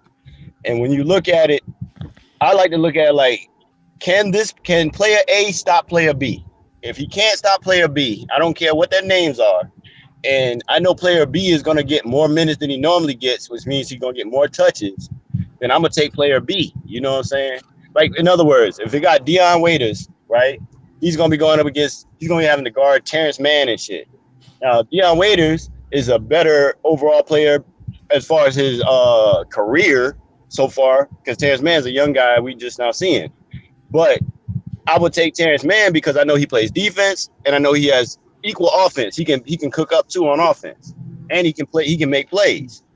So he's going against Dion Waiters sometimes in this game. Dion can't guard my grandma, so I know Terrence Mann has a way better opportunity of if he gets 14 points, 3 rebounds, and 4 assists. For him, that's going to be making his value. And if he does anything more than that, he's over his value by a lot. You know what I'm saying? So Dion Waiters. Oh, hold up. What's up, LVZ? What's going on, bro? We ain't Bo Jaggler. Get the fuck out of here. We talking fantasy, bro. We just talking fantasy. We not talking game breakdown. We just talking fantasy. We trying to win some money tonight. Yeah. Man. Yeah, I'm talking strictly fantasy. I'm not talking about careers of these guys. No, I'm talking about like in this game tonight. When you look at it, the Lakers in that Lakers game, they playing 2 guys who haven't played in 2 years. They're gonna have to when they're on the defensive side of the court, they're liabilities, both of them. So the guys who are gonna be stepping in for Pat Bev, like Reggie Jackson, the guys who are gonna be coming in there like Terrence Mann and these guys, those guards are gonna have a chance to dominate, bro. A lot of times in the NBA, teams go off of whatever your weakness is defensively. That's what they're gonna attack you with. So if you have no guards that can stop you, you can't stop anybody's guards. Guess what? Teams' guards are going to get off more than they normally do. That's why I like the guards for the Clippers. You know what I mean? I don't see Terrence Mann. Me personally, I don't see Terrence Mann doing nothing tonight. That motherfucker will be at absolutely 0 of my lineups. He's gonna be in one of mine. He's gonna be that last dude. I'm telling you, you gotta get it. This is what I do a lot, man, and this has been working for me. I put together my strongest lineups. And now get a guy like a Terrence Mann that's like, okay, well, if he does pop off, I'm gonna be one of the only people with him in my lineup. You know what I'm saying? And if he doesn't pop off, it doesn't take away from the rest of my lineup. I still got like 300 fantasy points total. So it's like, all right, I might not win, but I still had a strong ass lineup. And Buddy just didn't, perform tonight. But if Buddy does perform, that lineup takes that shit over the top. You know what I'm saying? But see, in the NBA, that's the thing. In the NBA, right? This is the thing. In the NBA, you can't afford to have a 0 in your lineup. If you have a 0 in your lineup, man, your lineup going down the toilet. I feel you, LB, but guess what? You're not gonna get a 0. And guess what? If you get listen, put it like this. I had a lineup one time when Cousins was with the Kings. I had a lineup and they had Cousins, Rudy Gay, all these dudes, right? At the bottom of the lineup was Troy Daniels. He was the cheapest nigga, and I just put him on the lineup. Troy Daniels got me 35 fucking fantasy points because he hit 6 threes that night. You know what I'm saying? I wouldn't get him on every lineup every night. I'm talking about in this particular circumstance, you're going up against guards. Look, the Lakers don't have a guard that can guard nobody. They don't have a single guard that can guard anybody. So I know that's why Crunchy Black, aka Reggie Jackson, comes in. I think he's gonna play the bulk of the minutes. Now the only time Terrence Mann comes in there is in a, like I say, that's we talking like the same thing with that old buck dancer sellout Patrick Patterson. The only time them two jackasses will see the court is in a blowout situation. It's like 5 minutes left in the game's well in hand, and that's when they're gonna soak up garbage time minutes. I gotta disagree with you right there for one reason, LB. It's the only reason I'm gonna disagree with that. In normal basketball circumstances for the Clippers, I agree 100%. They dealing with a team that they have 4 guys missing that are main key components to their team. Somebody got to play. You know what I'm saying? When Paul George comes out, Reggie in there for at point guard, somebody got to be the 2 guard. They're gonna put Terrence Mann in there. I promise you that. Watch tonight. I bet you Terrence Mann get more than 20 minutes a game in this game tonight. Tonight he might not get it no more, but tonight I guarantee you. No more. I'm telling you. LB. Here's the thing. I actually think, well, because like I'm doing the ESPN, like ESPN has a fantasy basketball, so does CBS Sports. So like my starting lineup actually got Paul George, and I actually predicted that he's gonna have a big game today because of the Lakers. Because there are gonna be times where you're gonna have Paul George with the second unit and the Lakers second unit out there, and they're gonna be playing Paul George at the two. And Paul George guarded by Dion Waiters or J.R. Smith, this man's gonna cook like a month, he's just gonna be cooking. Like this man Oh gonna yeah, have that's 14 highlights. obvious. That's like, pretty obvious. That Paul George he's gonna be the two. That's an obvious play. I mean, do we really need to break that down? No, I'm just saying he's gonna go off. Like he's gonna go off. I have a feeling that he's just gonna go off. And then with the Pelicans game, Bi's gonna be I think Bi's gonna have a big game too because he's this year against the Jazz, the last couple games they played, he's averaged 29 points a game on 54% shooting against the Jazz. Like nobody on the Jazz can stop him. And then my X factor who I got off the bench in both games, I got, like you said, Reggie Jackson. I got him on my bench, for fantasy. And then for the Pelicans and Jazz game, I got Josh Hart and Nico Melli on my bench because I believe, just matchup wise, I don't think the Jazz bench can, match up defensively against, the Pelicans bench, Pelicans guards and their small forwards off the bench. So honestly, it depends. But the reason why I say, because the Lakers have one advantage, it's the fact that they got big man. They got Howard and what's his name, McGee. And the Clippers, I don't think Zubac is playing, and I don't think Harrell is playing. So I'm like, it is what they got exposed at. I just don't think Frank Vogel is gonna use that advantage enough. So I say Clippers got that advantage. They're gonna use Reggie Jackson to cook up on them guards, and I'm gonna be winning me some money tonight. So. Hey, that's what I'm saying, man. Give me the Clippers at +4. The Clippers are a 4-point underdog, so give me them at +4. You know what I'm saying? Now I'm gonna give you my breakdown of the night I won $3,000. This is back in February 5th, right? So this was a 2-game slate when they had the Clippers and Heat and the Jazz and Nuggets, right?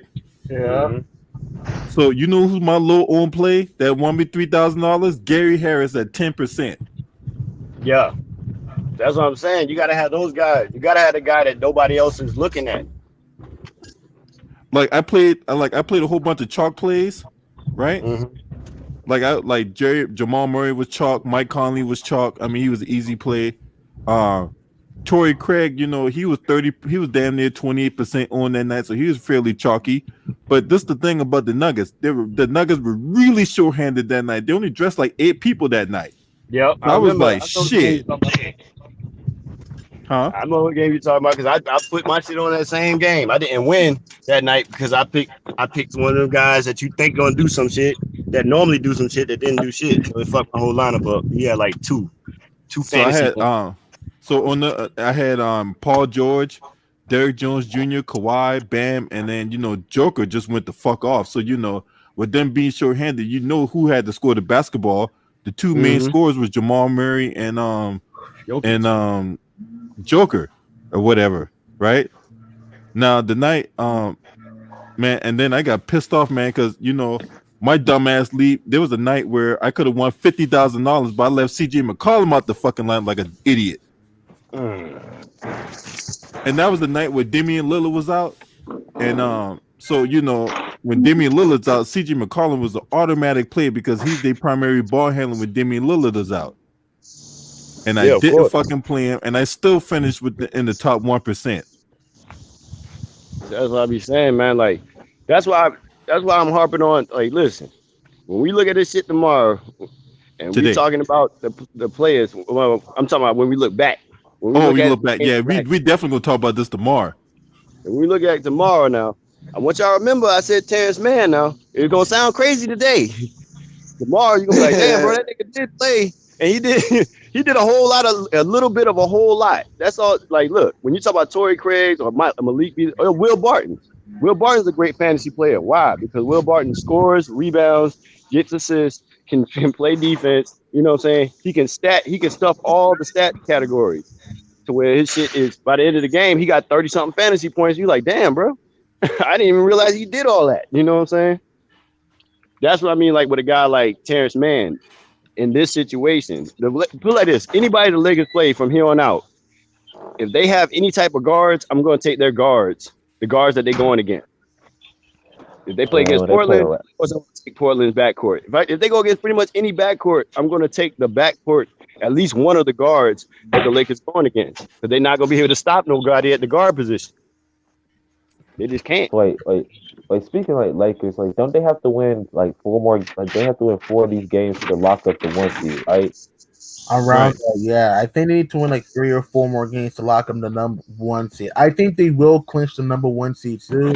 But if you're the Lakers, you want to do it now. You don't want to wait later because if the Clippers start getting red hot and you start cooling off down the stretch, the Clippers can steal that one seed. So it's like I know there's no home court due to the fact that everybody's in Disney World, but I'm saying it's like if you're the Lakers, you need to clinch that number one seed so you can have that a little bit of an advantage over the Clippers. They don't want to play the Mavs in the first round. I can guarantee you that they don't want to play. Exactly. They don't want to play. They don't want to I, play Luka and Seth Curry and Porzingis in the first round. That's going to be a problem. I agree because if they play the Mavs, I think they would beat Dallas, but that'll take them 6 games though, maybe even 7, because Dallas has 3-point shooting in Luca, KP, Seth Curry, Tim Hardaway, Courtney Lee, Kleba. They have a lot of shit. Even Bo Bond. People forget Bo Bond was killing the Lakers in the scrimmage game, so he Oh yeah, made Boban was. he was cooking Dwight Howard, JaVale McGee in the post. Even his jumper looked good. So if you're the Lakers, you want to avoid the Mavs at all times. So that's another reason why you gotta keep the number one seed. Because look, the Grizz, they're gonna play hard, but I don't think Memphis is experienced enough. Portland, it's like if the Blazers just squeak into the playoffs, it depends on their health. If they can get healthy, they can push them to 7 games though. You never know. But if the Kings get in, Suns somehow, or the Spurs, I don't think they'll do anything. So the teams that I think could push the Lakers in the first round and as the number one seed are the Pelicans and the Blazers. That's it. Yeah, I don't. I like the Pelicans, man. Just overall, you know, what I'm saying as a team that can give the Lakers a run in the first Young round. legs. Young legs, They young legs. They playing that quick turnaround with them days. You play one day, rest one day, and then play again. That helps. That's in the advantage to the youth. You know what I'm saying? Plus Zion. Let's be for real. When Zion plays against the Lakers, he averaged 30 something. like I mean, Damn. he be bullying JaVale McGee down low. It's kind of a bit. I feel bad for JaVale sometimes because this Yeah, man he be do getting be bullied. bullying him. I mean, like it's funny because I'm watching the last game. This man dunking all over Kuzma. I'm like, why do you put Kuzma on Zion, man? You should be asking for him to do this go. Now my thing with the Pelicans, they don't play defense to save their life. It's like Yeah. I'm like, Lord have mercy, like just like I mean, Lonzo Bi, Drew Holiday, and Zion. The starting lineup does, but when that bench get in there, that bench is only concerned about let's run and gun. We ain't even gonna play defense because if we being honest, that last game that they played the Pelicans in, it was like before the shutdown. Lakers won like by 7, but like people forget that third quarter, you had all the starters out. The starters were out, and the bench was in. Lakers bench was just outscoring the Pelicans bench by 25 points. And then it was basically Zion just going ham in the fourth quarter trying to get the game back in place. So I'm like, it's gonna be if they face each other in the first round, all the games are gonna be high scoring. And I think because of fatigue, the Pelicans might get them once or twice, but the Lakers are gonna win that series because the Pelicans don't play defense. Now, if LeBron and AD are exhausted due to these 8 games and they're playing like 40 plus minutes, especially LeBron, and they go into that first round tired, the other Lakers on the team, they don't got the offensive firepower to be matching scoring for scoring. They will either have to focus on playing defense or, dudes at the bottom of the bench like Alex Caruso, J.R. Smith, I still don't believe J.R. Smith can give me like 15 or 20 consistently.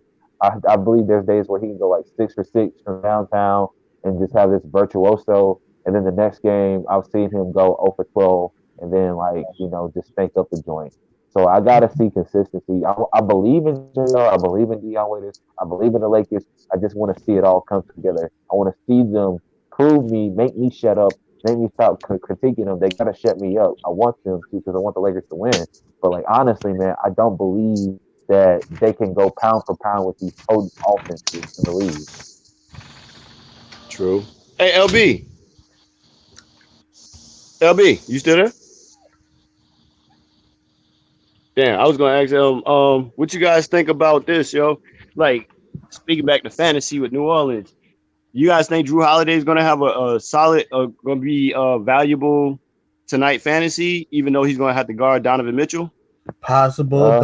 Uh, Drew Holiday is a great defender. He's very good at playing up to his playing man to man defense. Remember, Drew Holiday did shut down Dame back in the 2018 playoffs. People forget about that. So I'm saying is that No, Drew no, no, Holiday. kidding. I ain't saying, I ain't asking if he can, if he's gonna shut Donovan down or nothing. I'm saying like, do you think with the fact that he's gonna have to expend energy on defense guarding Donovan Mitchell, that offensively he's gonna, be able to cook up tonight, or do you think he's gonna, focus more so on defending and not worry so much about his offense tonight? You see what I'm saying? That's what I well, mean. Yeah, Like, I think I think he'll get some buckets. I think Drew Holiday will get some buckets.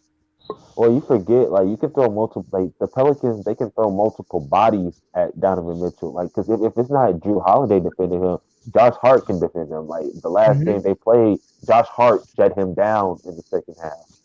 And I I don't give you think that. I give you that. Drew Holiday didn't play. So you can throw multiple. You can throw Bi at him. You can even throw like you can even throw Lonzo at him on certain places if it's like if it's like coming off the baseline and everything. You can put Lonzo on him. Anything at the top of the key, you put Drew or Josh Hart on him. You can even throw Nico Melli on him. So you can throw bodies at him. Same thing with like Mike Conley or anything. So I'm worried. I'm not worried about Drew on defense. I think he's gonna be a good. He's gonna be good on defense, but I still think he's going to give you that 17 to 19, 20 points that they need. So I'm Yeah, not really that's worried about my only that was concern. yeah.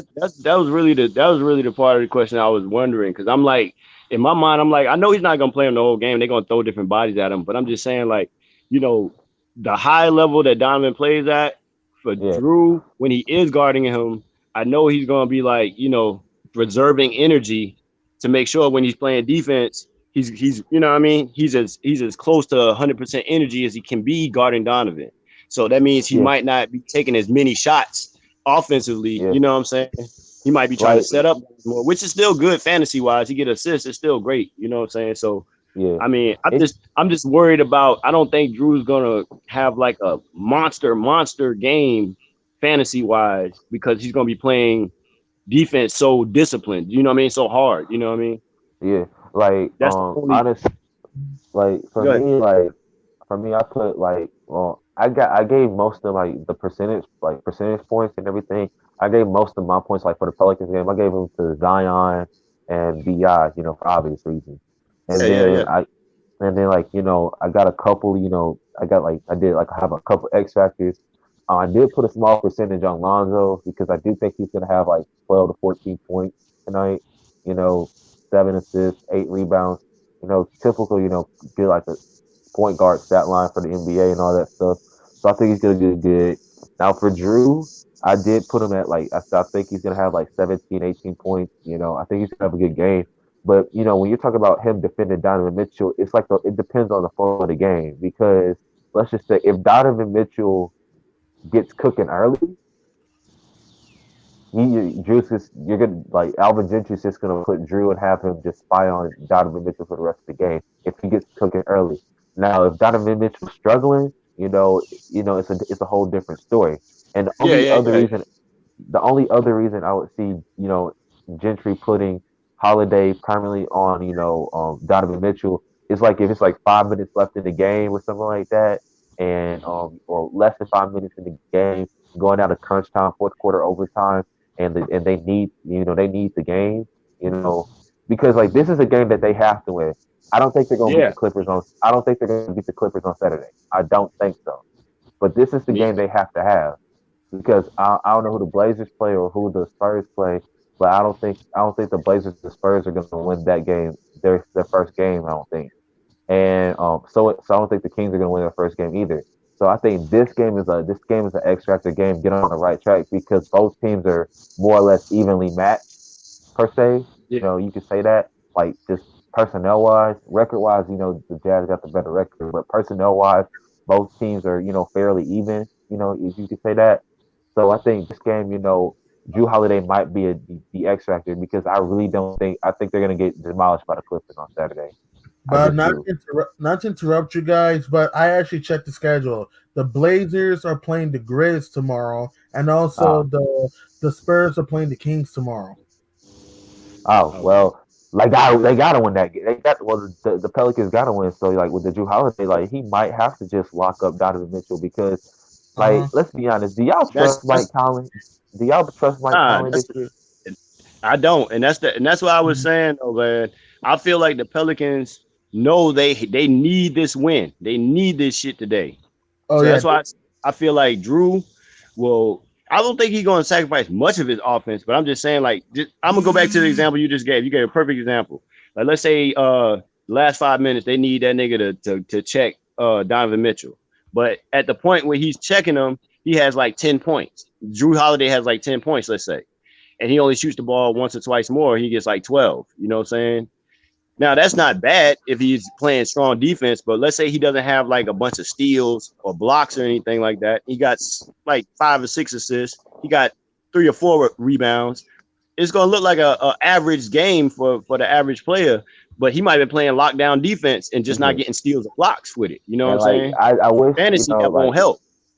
the problem with fantasy is just I like I wish they would put certain analytics into like fantasy, like player efficiency rating and defensive efficiency, because it'll be like it will make it feel like they're like the fantasy they're actually looking at how the game is played instead of simple stats, because stats only tell part of the story.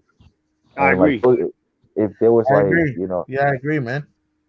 if there was like certain like those are the only now if we're doing like I don't care about true shooting percentage and the offense offensive rating, but like for like just the individual defensive and offensive efficiency, I think that would be that would probably make fantasy be like, because they do that in football, they do that in football, they do that in fantasy baseball, I know that, but like for like basketball they don't use those certain individual analytics.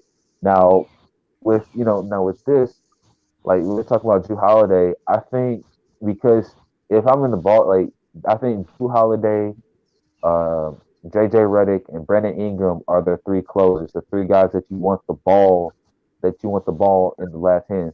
The thing is, I would put the only way I would say, I would say Lonzo a little bit, because Lonzo's not going to just turn the ball over. He'll probably just pass it to Bi or Drew. He knows how to set. He can set up a play. I've seen him do it when he was on the Lakers a couple times. But like to take the last shot, if you need somebody and they're to take a tough shot, you know, 1-on-1 off the baseline, something like that. Drew Holiday is going to be like Drew Holiday, Bi, and JJ Redick are the guys.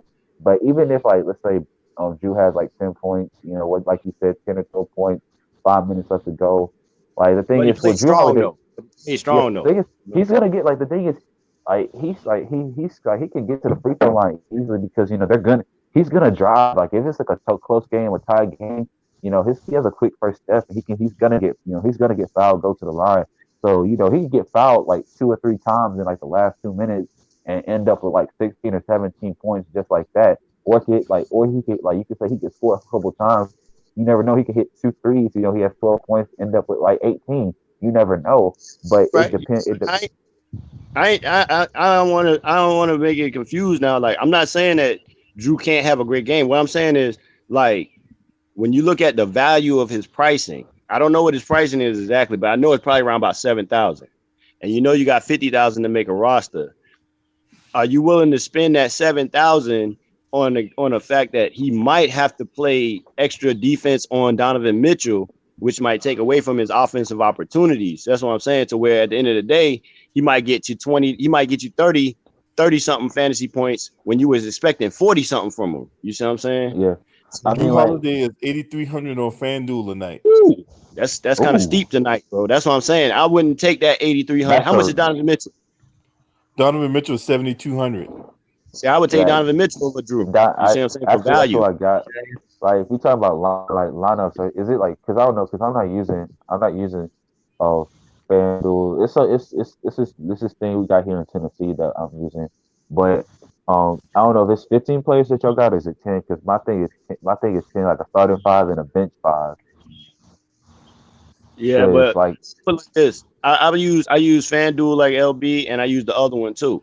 But the thing yeah is, when you making these lineups, like all right, if I'm choosing a lineup and I'm looking at Drew Holiday or Donovan, like I said, only reason I'm gonna take Donovan is because I know Donovan is not gonna have the defensive pressures, that Drew Holiday has. You know what I'm saying? Drew Holiday is going to have to guard Donovan Mitchell and Mike Conley sometime. And even sometimes they're going to put him on Joe Ingles. You know what I'm saying? yeah Donovan Mitchell, they're going to put him, he's going to be guarding Drew basically. And then he's going to guard, Josh Hart and stuff like that. He doesn't have to worry about guarding 3 or 4 damn guards, you know what I'm saying, that can put it on him too.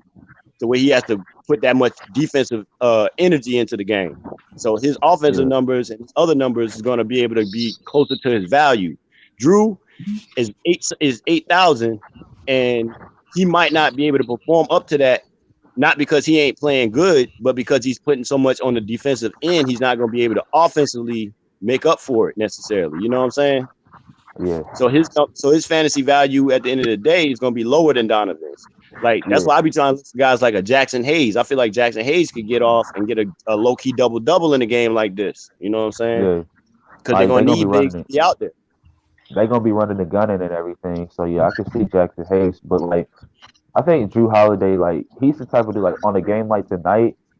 So he's risky to pick, and let's just say you don't pick him and he has a good game, and he has like a great game. It's not the you're not really missing out because it really wasn't expected. And like if he doesn't have a good game, but like the guys that you pick do, it's still a win-win. Your guy does Yeah. good if you wanted to pick but didn't. So if you pick him, you don't pick. If you don't pick him, it's not the end of the world because you still got other guys that you know for sure. It's all about whether you value the risk over the reward. Yeah. Like check this out, right? So I got my model page up, right, for my fantasy for my when I do my fantasy research, right? Now projected. Now I play by ceiling. When we play in tournaments or whatever like that, right? I Mm-hmm. want a player to hit their ceiling, right, Yeah. or come close to it. So, and there's only 2 games late tonight, but it's raw points. So LeBron James costs $1,000 more than Anthony Davis, but they have the same ceiling. So I'm going to play Anthony Davis. Now, that being said, we know Anthony Davis has a risk of getting injured. So there's that dynamic, right? Mm-hmm. Yeah. Now Kawhi Leonard and Rudy Gobert. So Kawhi Leonard costs $9,500. He has a ceiling of 59.2. Now he can hit that. You know what I'm saying? We've seen him hit 60-point ceilings, right? Easy. Rudy Gobert, $8,200 with a 60-point ceiling. And in a matchup like this, where the game could be up and down, you don't think that Rudy Gobert can hit 60 points tonight? I like to think he will. Only reason I don't like that, only reason I say I don't like that is because part of his shit gonna become from blocks and shit.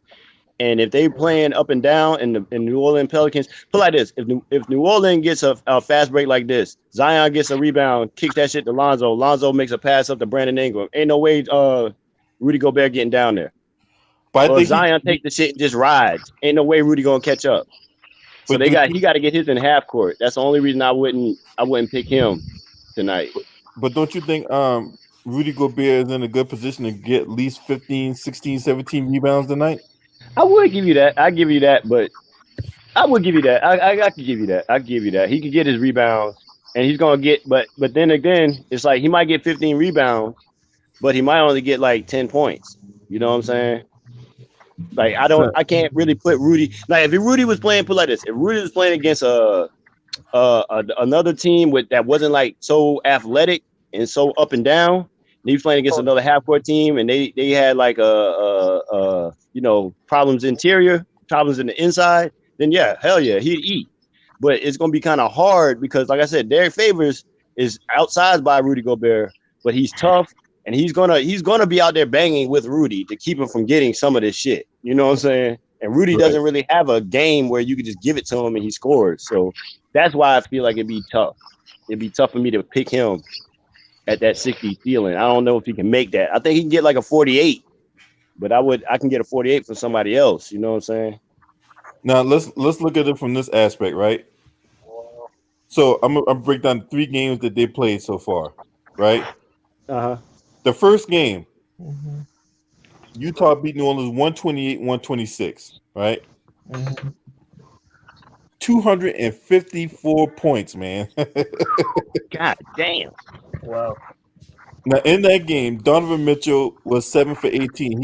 He shot terrible, right? To your point, Asar, in that game, he only had 9 points, but he did have 19 rebounds and 1 assist. But the person that really did it for them was Bojan Bogdanovic. That's the game where he scored 35 points and didn't have anything else. Yeah, he cooked up. I remember that. Okay, I'll be right there. Brandon Ingram had 35. Lonzo Ball had 21, 8, and 7. JJ Redick had 23, 3, and 1. Derek Favors had 9 points, 11 rebounds, 2 assists, and 3 blocks. What Drew had in that game? Huh? What Drew Holiday had? Drew Holiday did not play. Oh, I think he was hurt. Yeah, he And was Zion injured. wasn't playing yet then. No, he wasn't.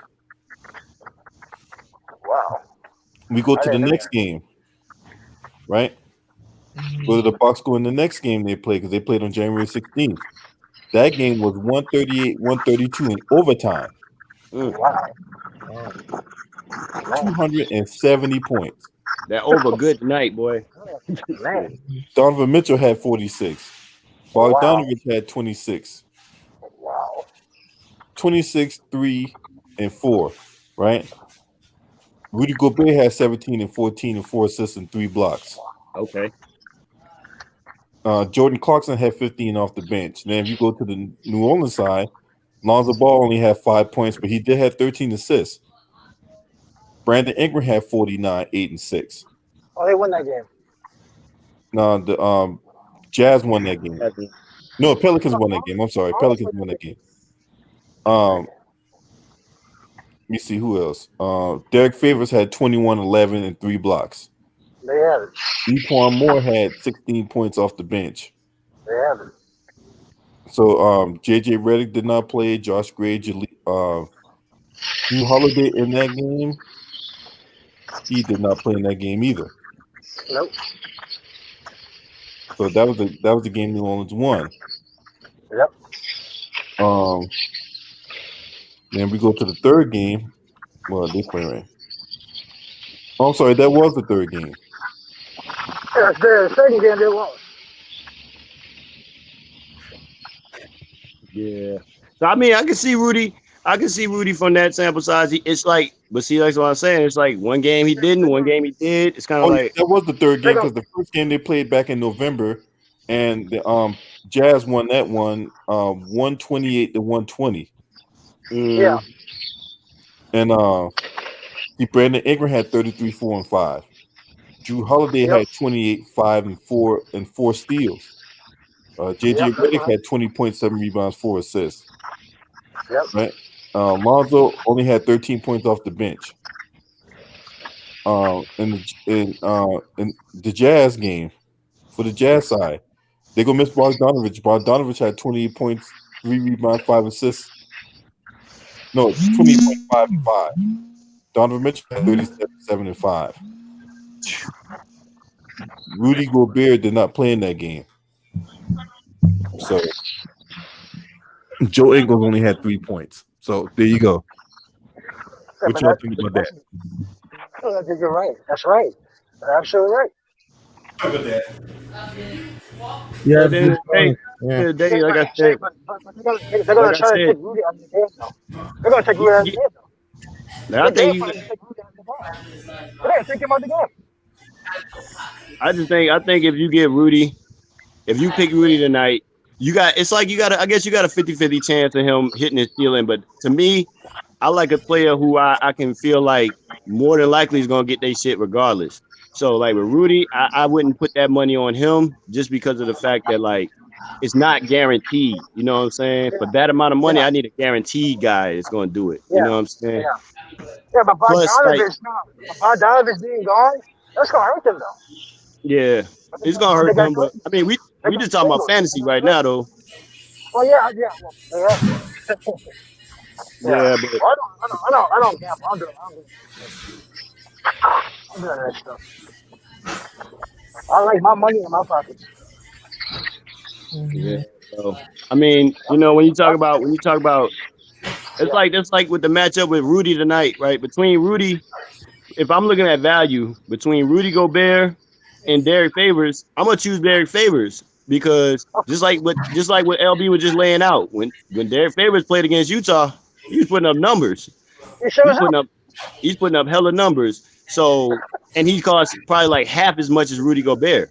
So I can Yep. get he might not get that 60 fantasy points like Rudy Gobert might get, but he can get you a strong 40, and you still got another like $4,000 or $5,000 that you can spend on another guy to get you 30 or 40, and you getting 80 between them two guys instead of 60 between one guy. You know what I'm saying? And then the last guy on your team, the last guy on your roster might only give you like 5 fantasy points or 10, and then you looking like, damn, I wasted money on Rudy Gobert. You know what I'm saying?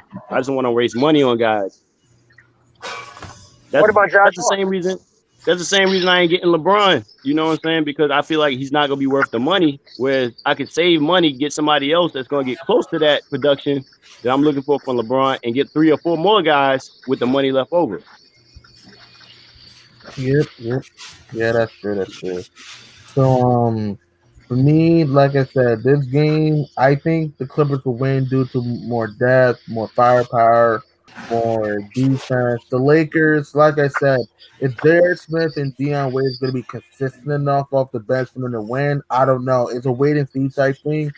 So I'm saying instead, the Clippers, I trust. I know Lou Will, Harrell, and Pat Bev won't play today, but whenever they see each other in the playoffs, depending on circumstances, it's like I think those guys are going to bring it, and I just think that Paul George. Hey, if Kyle Lowry could play well under Kawhi Leonard, why couldn't Paul George? You know?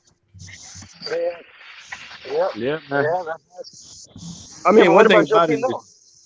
one thing that we gotta remember is you got Paul George because Paul George is a lot of people don't think he's an alpha. I don't think he's necessarily alpha either, but he's a great beta. You know what I'm saying? Yeah. Yes. He's a Yes. top beta. So Yes. if Kawhi's out there grooving, even if Kawhi ain't in a groove, Paul George is a guy that can heat up and keep the offensive momentum going. You know what I'm saying? And defensively, you got two of the top 5 defenders in the league. You know what I'm saying? Playing on Yeah. the same team. So I feel like Yep. defensively they're gonna be straight. Everybody be talking about who's gonna stop Anthony Davis, but nobody answers the question who's gonna stop Kawhi and Paul George. Nobody. Yeah.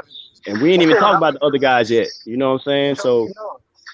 they're not stopping Reggie Jackson. That's my thing. The Lakers, the biggest problem is they're Yeah. not going to have guards that can stop other guards. So Yep. if you have decent guards, your guards should be able to cook. And if the rest of your players are better, if you have a small forward, or like the Clippers, let's keep it with the Clippers. The Clippers have Paul George playing shooting guard, which he's a small forward, but we know Small he's forward. playing shooting guard before. He played shooting guard when he got drafted. He was a shooting guard when he got drafted, right? So he's obviously more dominant than any guard defensive, any guard's defense that they have on the Lakers. So he's gonna cook, bro. Only way he don't cook is he's just off. Only way Kawhi don't cook is he's just off. But then you still gotta look at Reggie. Reggie Jackson out there can cook. Yep. Any of the guards from the Lakers.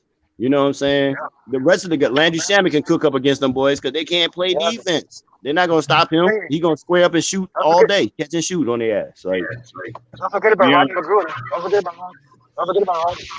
Ronnie No. McGruder, he can hit the free ball too, and he used to play for the Heat. Ronnie McGruder is tough. So I'm saying, Rodney McGruder.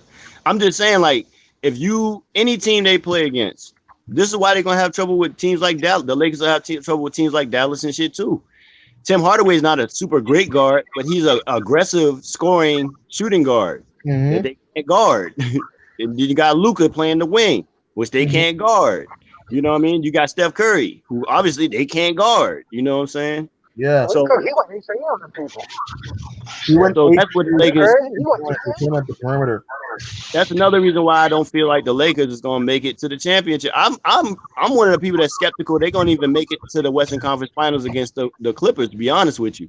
Because of the fact that they don't have any guards. They can't stop any guards. And it's a guard league right now. If they play against Portland, CJ McCollum and Dame Lillard can get off, and Melo will be able to put in, and Nurkic will be able to put in, and Whiteside, and Zach Collins will be able, like, if you can stop Zach and them boys down low and hold Melo to something to where Melo ain't playing all out, you still got to worry about Dame and CJ both averaging 30 on your ass. Pretty much, yeah. And you have Melo who can give you 15 to 20 if you wanted to. You have Nurkic who's going to bully McGee and Dwight and in the low post, and he can hit the outside shot. And then you have Zach Collins coming back who can stretch the floor. Remember, the Blazers went to a conference final without Nurkic, and what killed them against the Warriors last year is because they couldn't grab rebounds.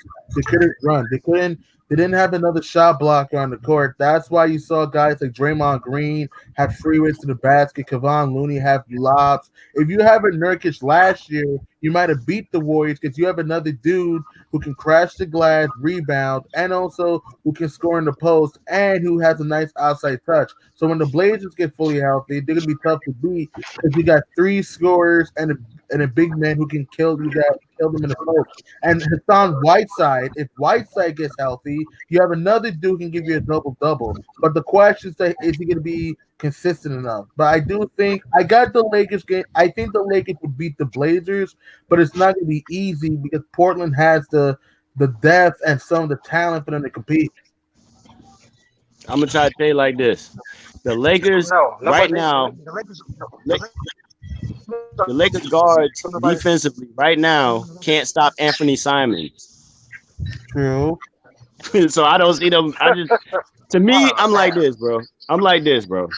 At the end of the day, if you have a blaring hole in your team defense, whether it's inside, like that's like, okay, if you have a team, right, and that team has no big men that can stop nobody, right? I don't care how good your guards and your wings are.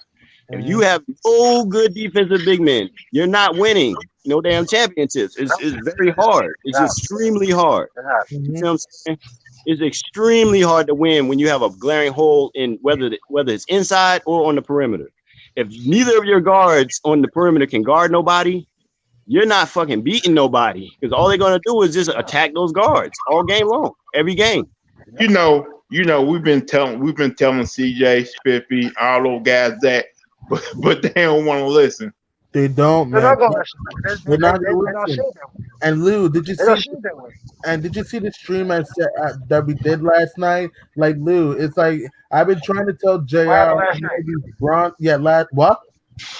What happened last night? I'm asleep. Last night I tried to go too far off the subject. Hold on, yeah. Sorry. But LB, what you think about that though? What you think about what I just said though? Like, I don't really personally think. I think the Lakers having those guards, having the inability to defensively to guard other teams' perimeter players, is gonna be the reason why I don't think they're gonna be able to make it to the Western Conference Finals, much less win a lot of these games necessarily. Yeah, I definitely agree with your assessment. That's one thing I've been saying as well.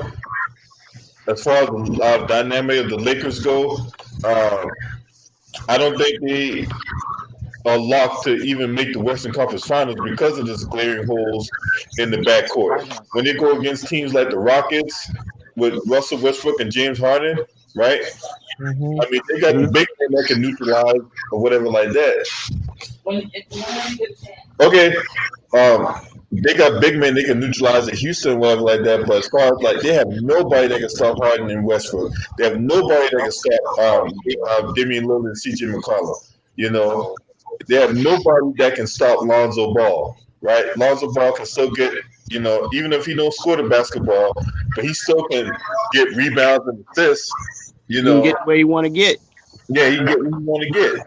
So, you know, when it comes to the whole dynamic of the Lakers backcourt, you gotta think that's the Achilles heel. Anybody that has a pulse is going to be able to do well off of them or whatever like that, you know. So I don't think they're gonna make the championship, to be honest with you.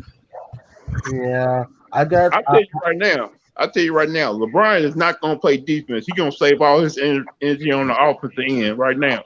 You can make a case. You may have a point, Lou, because LeBron, he kind of picks and chooses to play defense though, and that's not going to help the Lakers get to the NBA Finals and win. If the Lakers want to win the championship this year, LeBron has to be committed on the defensive end. You know what I mean? LeBron just need to face reality. He ain't that good no more. Simple as that. I don't hear it. I mean, LeBron. Yeah, you have a point. I mean, but here's face reality. That's the problem today. No one wants to face reality. Nobody don't want to tell him that. I'm gonna say it, but he's not that good no more. Got old. They don't play defense no more. You can't shoot. You're straight up playmaker. Cut the shit. Pretty much. I mean, LeBron's a great player, but LeBron, he's not a good shooter. He's a good passer, but he's an underwhelming rebounder, like I said last night. And his offense relies on transition. He's not a great jump shooter. Bro, his offensive game not better than Carmelo Anthony. That's just that simple. I agree, but you see, remember Lamont one time said that LeBron's a better scorer than Melo? That is blasphemous. Who said that? Lamont. He said that one time. That's him. He don't know nothing about basketball. I agree. Yeah. But I'm gonna tell you this. Who would say that? When everybody talking about like the matchup tonight, to get back to the matchup tonight, right? Yeah. The main thing is LeBron, if he's the best player on the team, which I don't believe, I think he's the second best player on the team personally. But if they're going to have a chance to win tonight, LeBron has to play defense on somebody. The last time, listen, let me finish. When the Lakers played the Clippers last time before the season ended, right? Mm-hmm. We can all agree the Lakers were playing hard as hell, weren't they? Yeah. Okay. We can all agree the Clippers were playing, but they weren't playing hard as the Lakers was trying to play, right? I agree. Okay. Now listen, Kawhi and LeBron. When LeBron in that same game went against Kawhi Leonard, he only hit one shot out of 6. Mm-hmm. This is him playing hard, right? When Kawhi was going against LeBron in the same game, he hit 5 out of 7. So even when LeBron's playing his hardest offensively, right, he still can't nullify Kawhi Leonard, and Kawhi's not even playing hard, and he's outplaying him on both ends of the ball. You see what I'm saying? Yeah. Kawhi made the man shoot 1 for 6 while he shot 5 for 7 against LeBron. You know what I'm saying? Like, and he wasn't even playing super hard. LeBron is going all out trying to do this shit, and he still, you know what I'm saying, cannot do it. Like, so for me, I just look at it like this. When you look at a guy, I'm not going to give him the excuse that he in his 17th year or he 35 or none of that shit. Because when I looked at people, if I look at another guy in his 17th year, Kobe Bryant. When Kobe was in his 17th year, up until the point he popped that Achilles, bro, Kobe was playing both sides of the damn basketball at a high level still. Mm-hmm. Still. So, like, when Michael Jordan was 35 years old, he was the MVP, he was the best player in the damn league, and he was a champion. You know what I'm saying? And he was still a fucking defensive first teamer. So age and all that shit, especially to a guy who's supposed to be the best conditioned player we've ever seen, which I'll give him that. LeBron is the most durable and best conditioned athlete I've ever seen in my life. I'll give him that. Argue that with people. Correct. So for that to be your namesake, but you can't play defense because you're saying you're too old or something, or you're not giving the effort, it's because his defense was never great. He only had a 3-year span when his defense was like really elite like that. And that's because he's playing on a great team with Shane Battier and Dwayne Wade, who are great defenders also. And Chris Bosh. You know. And Birdman can go. They use Bosh, right? Bosh can play his game though, because he can't play off ball. Pretty much. So yeah, what I'm saying is that if the Lakers want to go far, LeBron has to commit on defense like he did in Miami, really around 2013. So that's what I'm saying. No, Cleveland. Oh, hell no, Cleveland. They won a championship. That's the last time I saw that best in defense. Other than that, I haven't seen a set.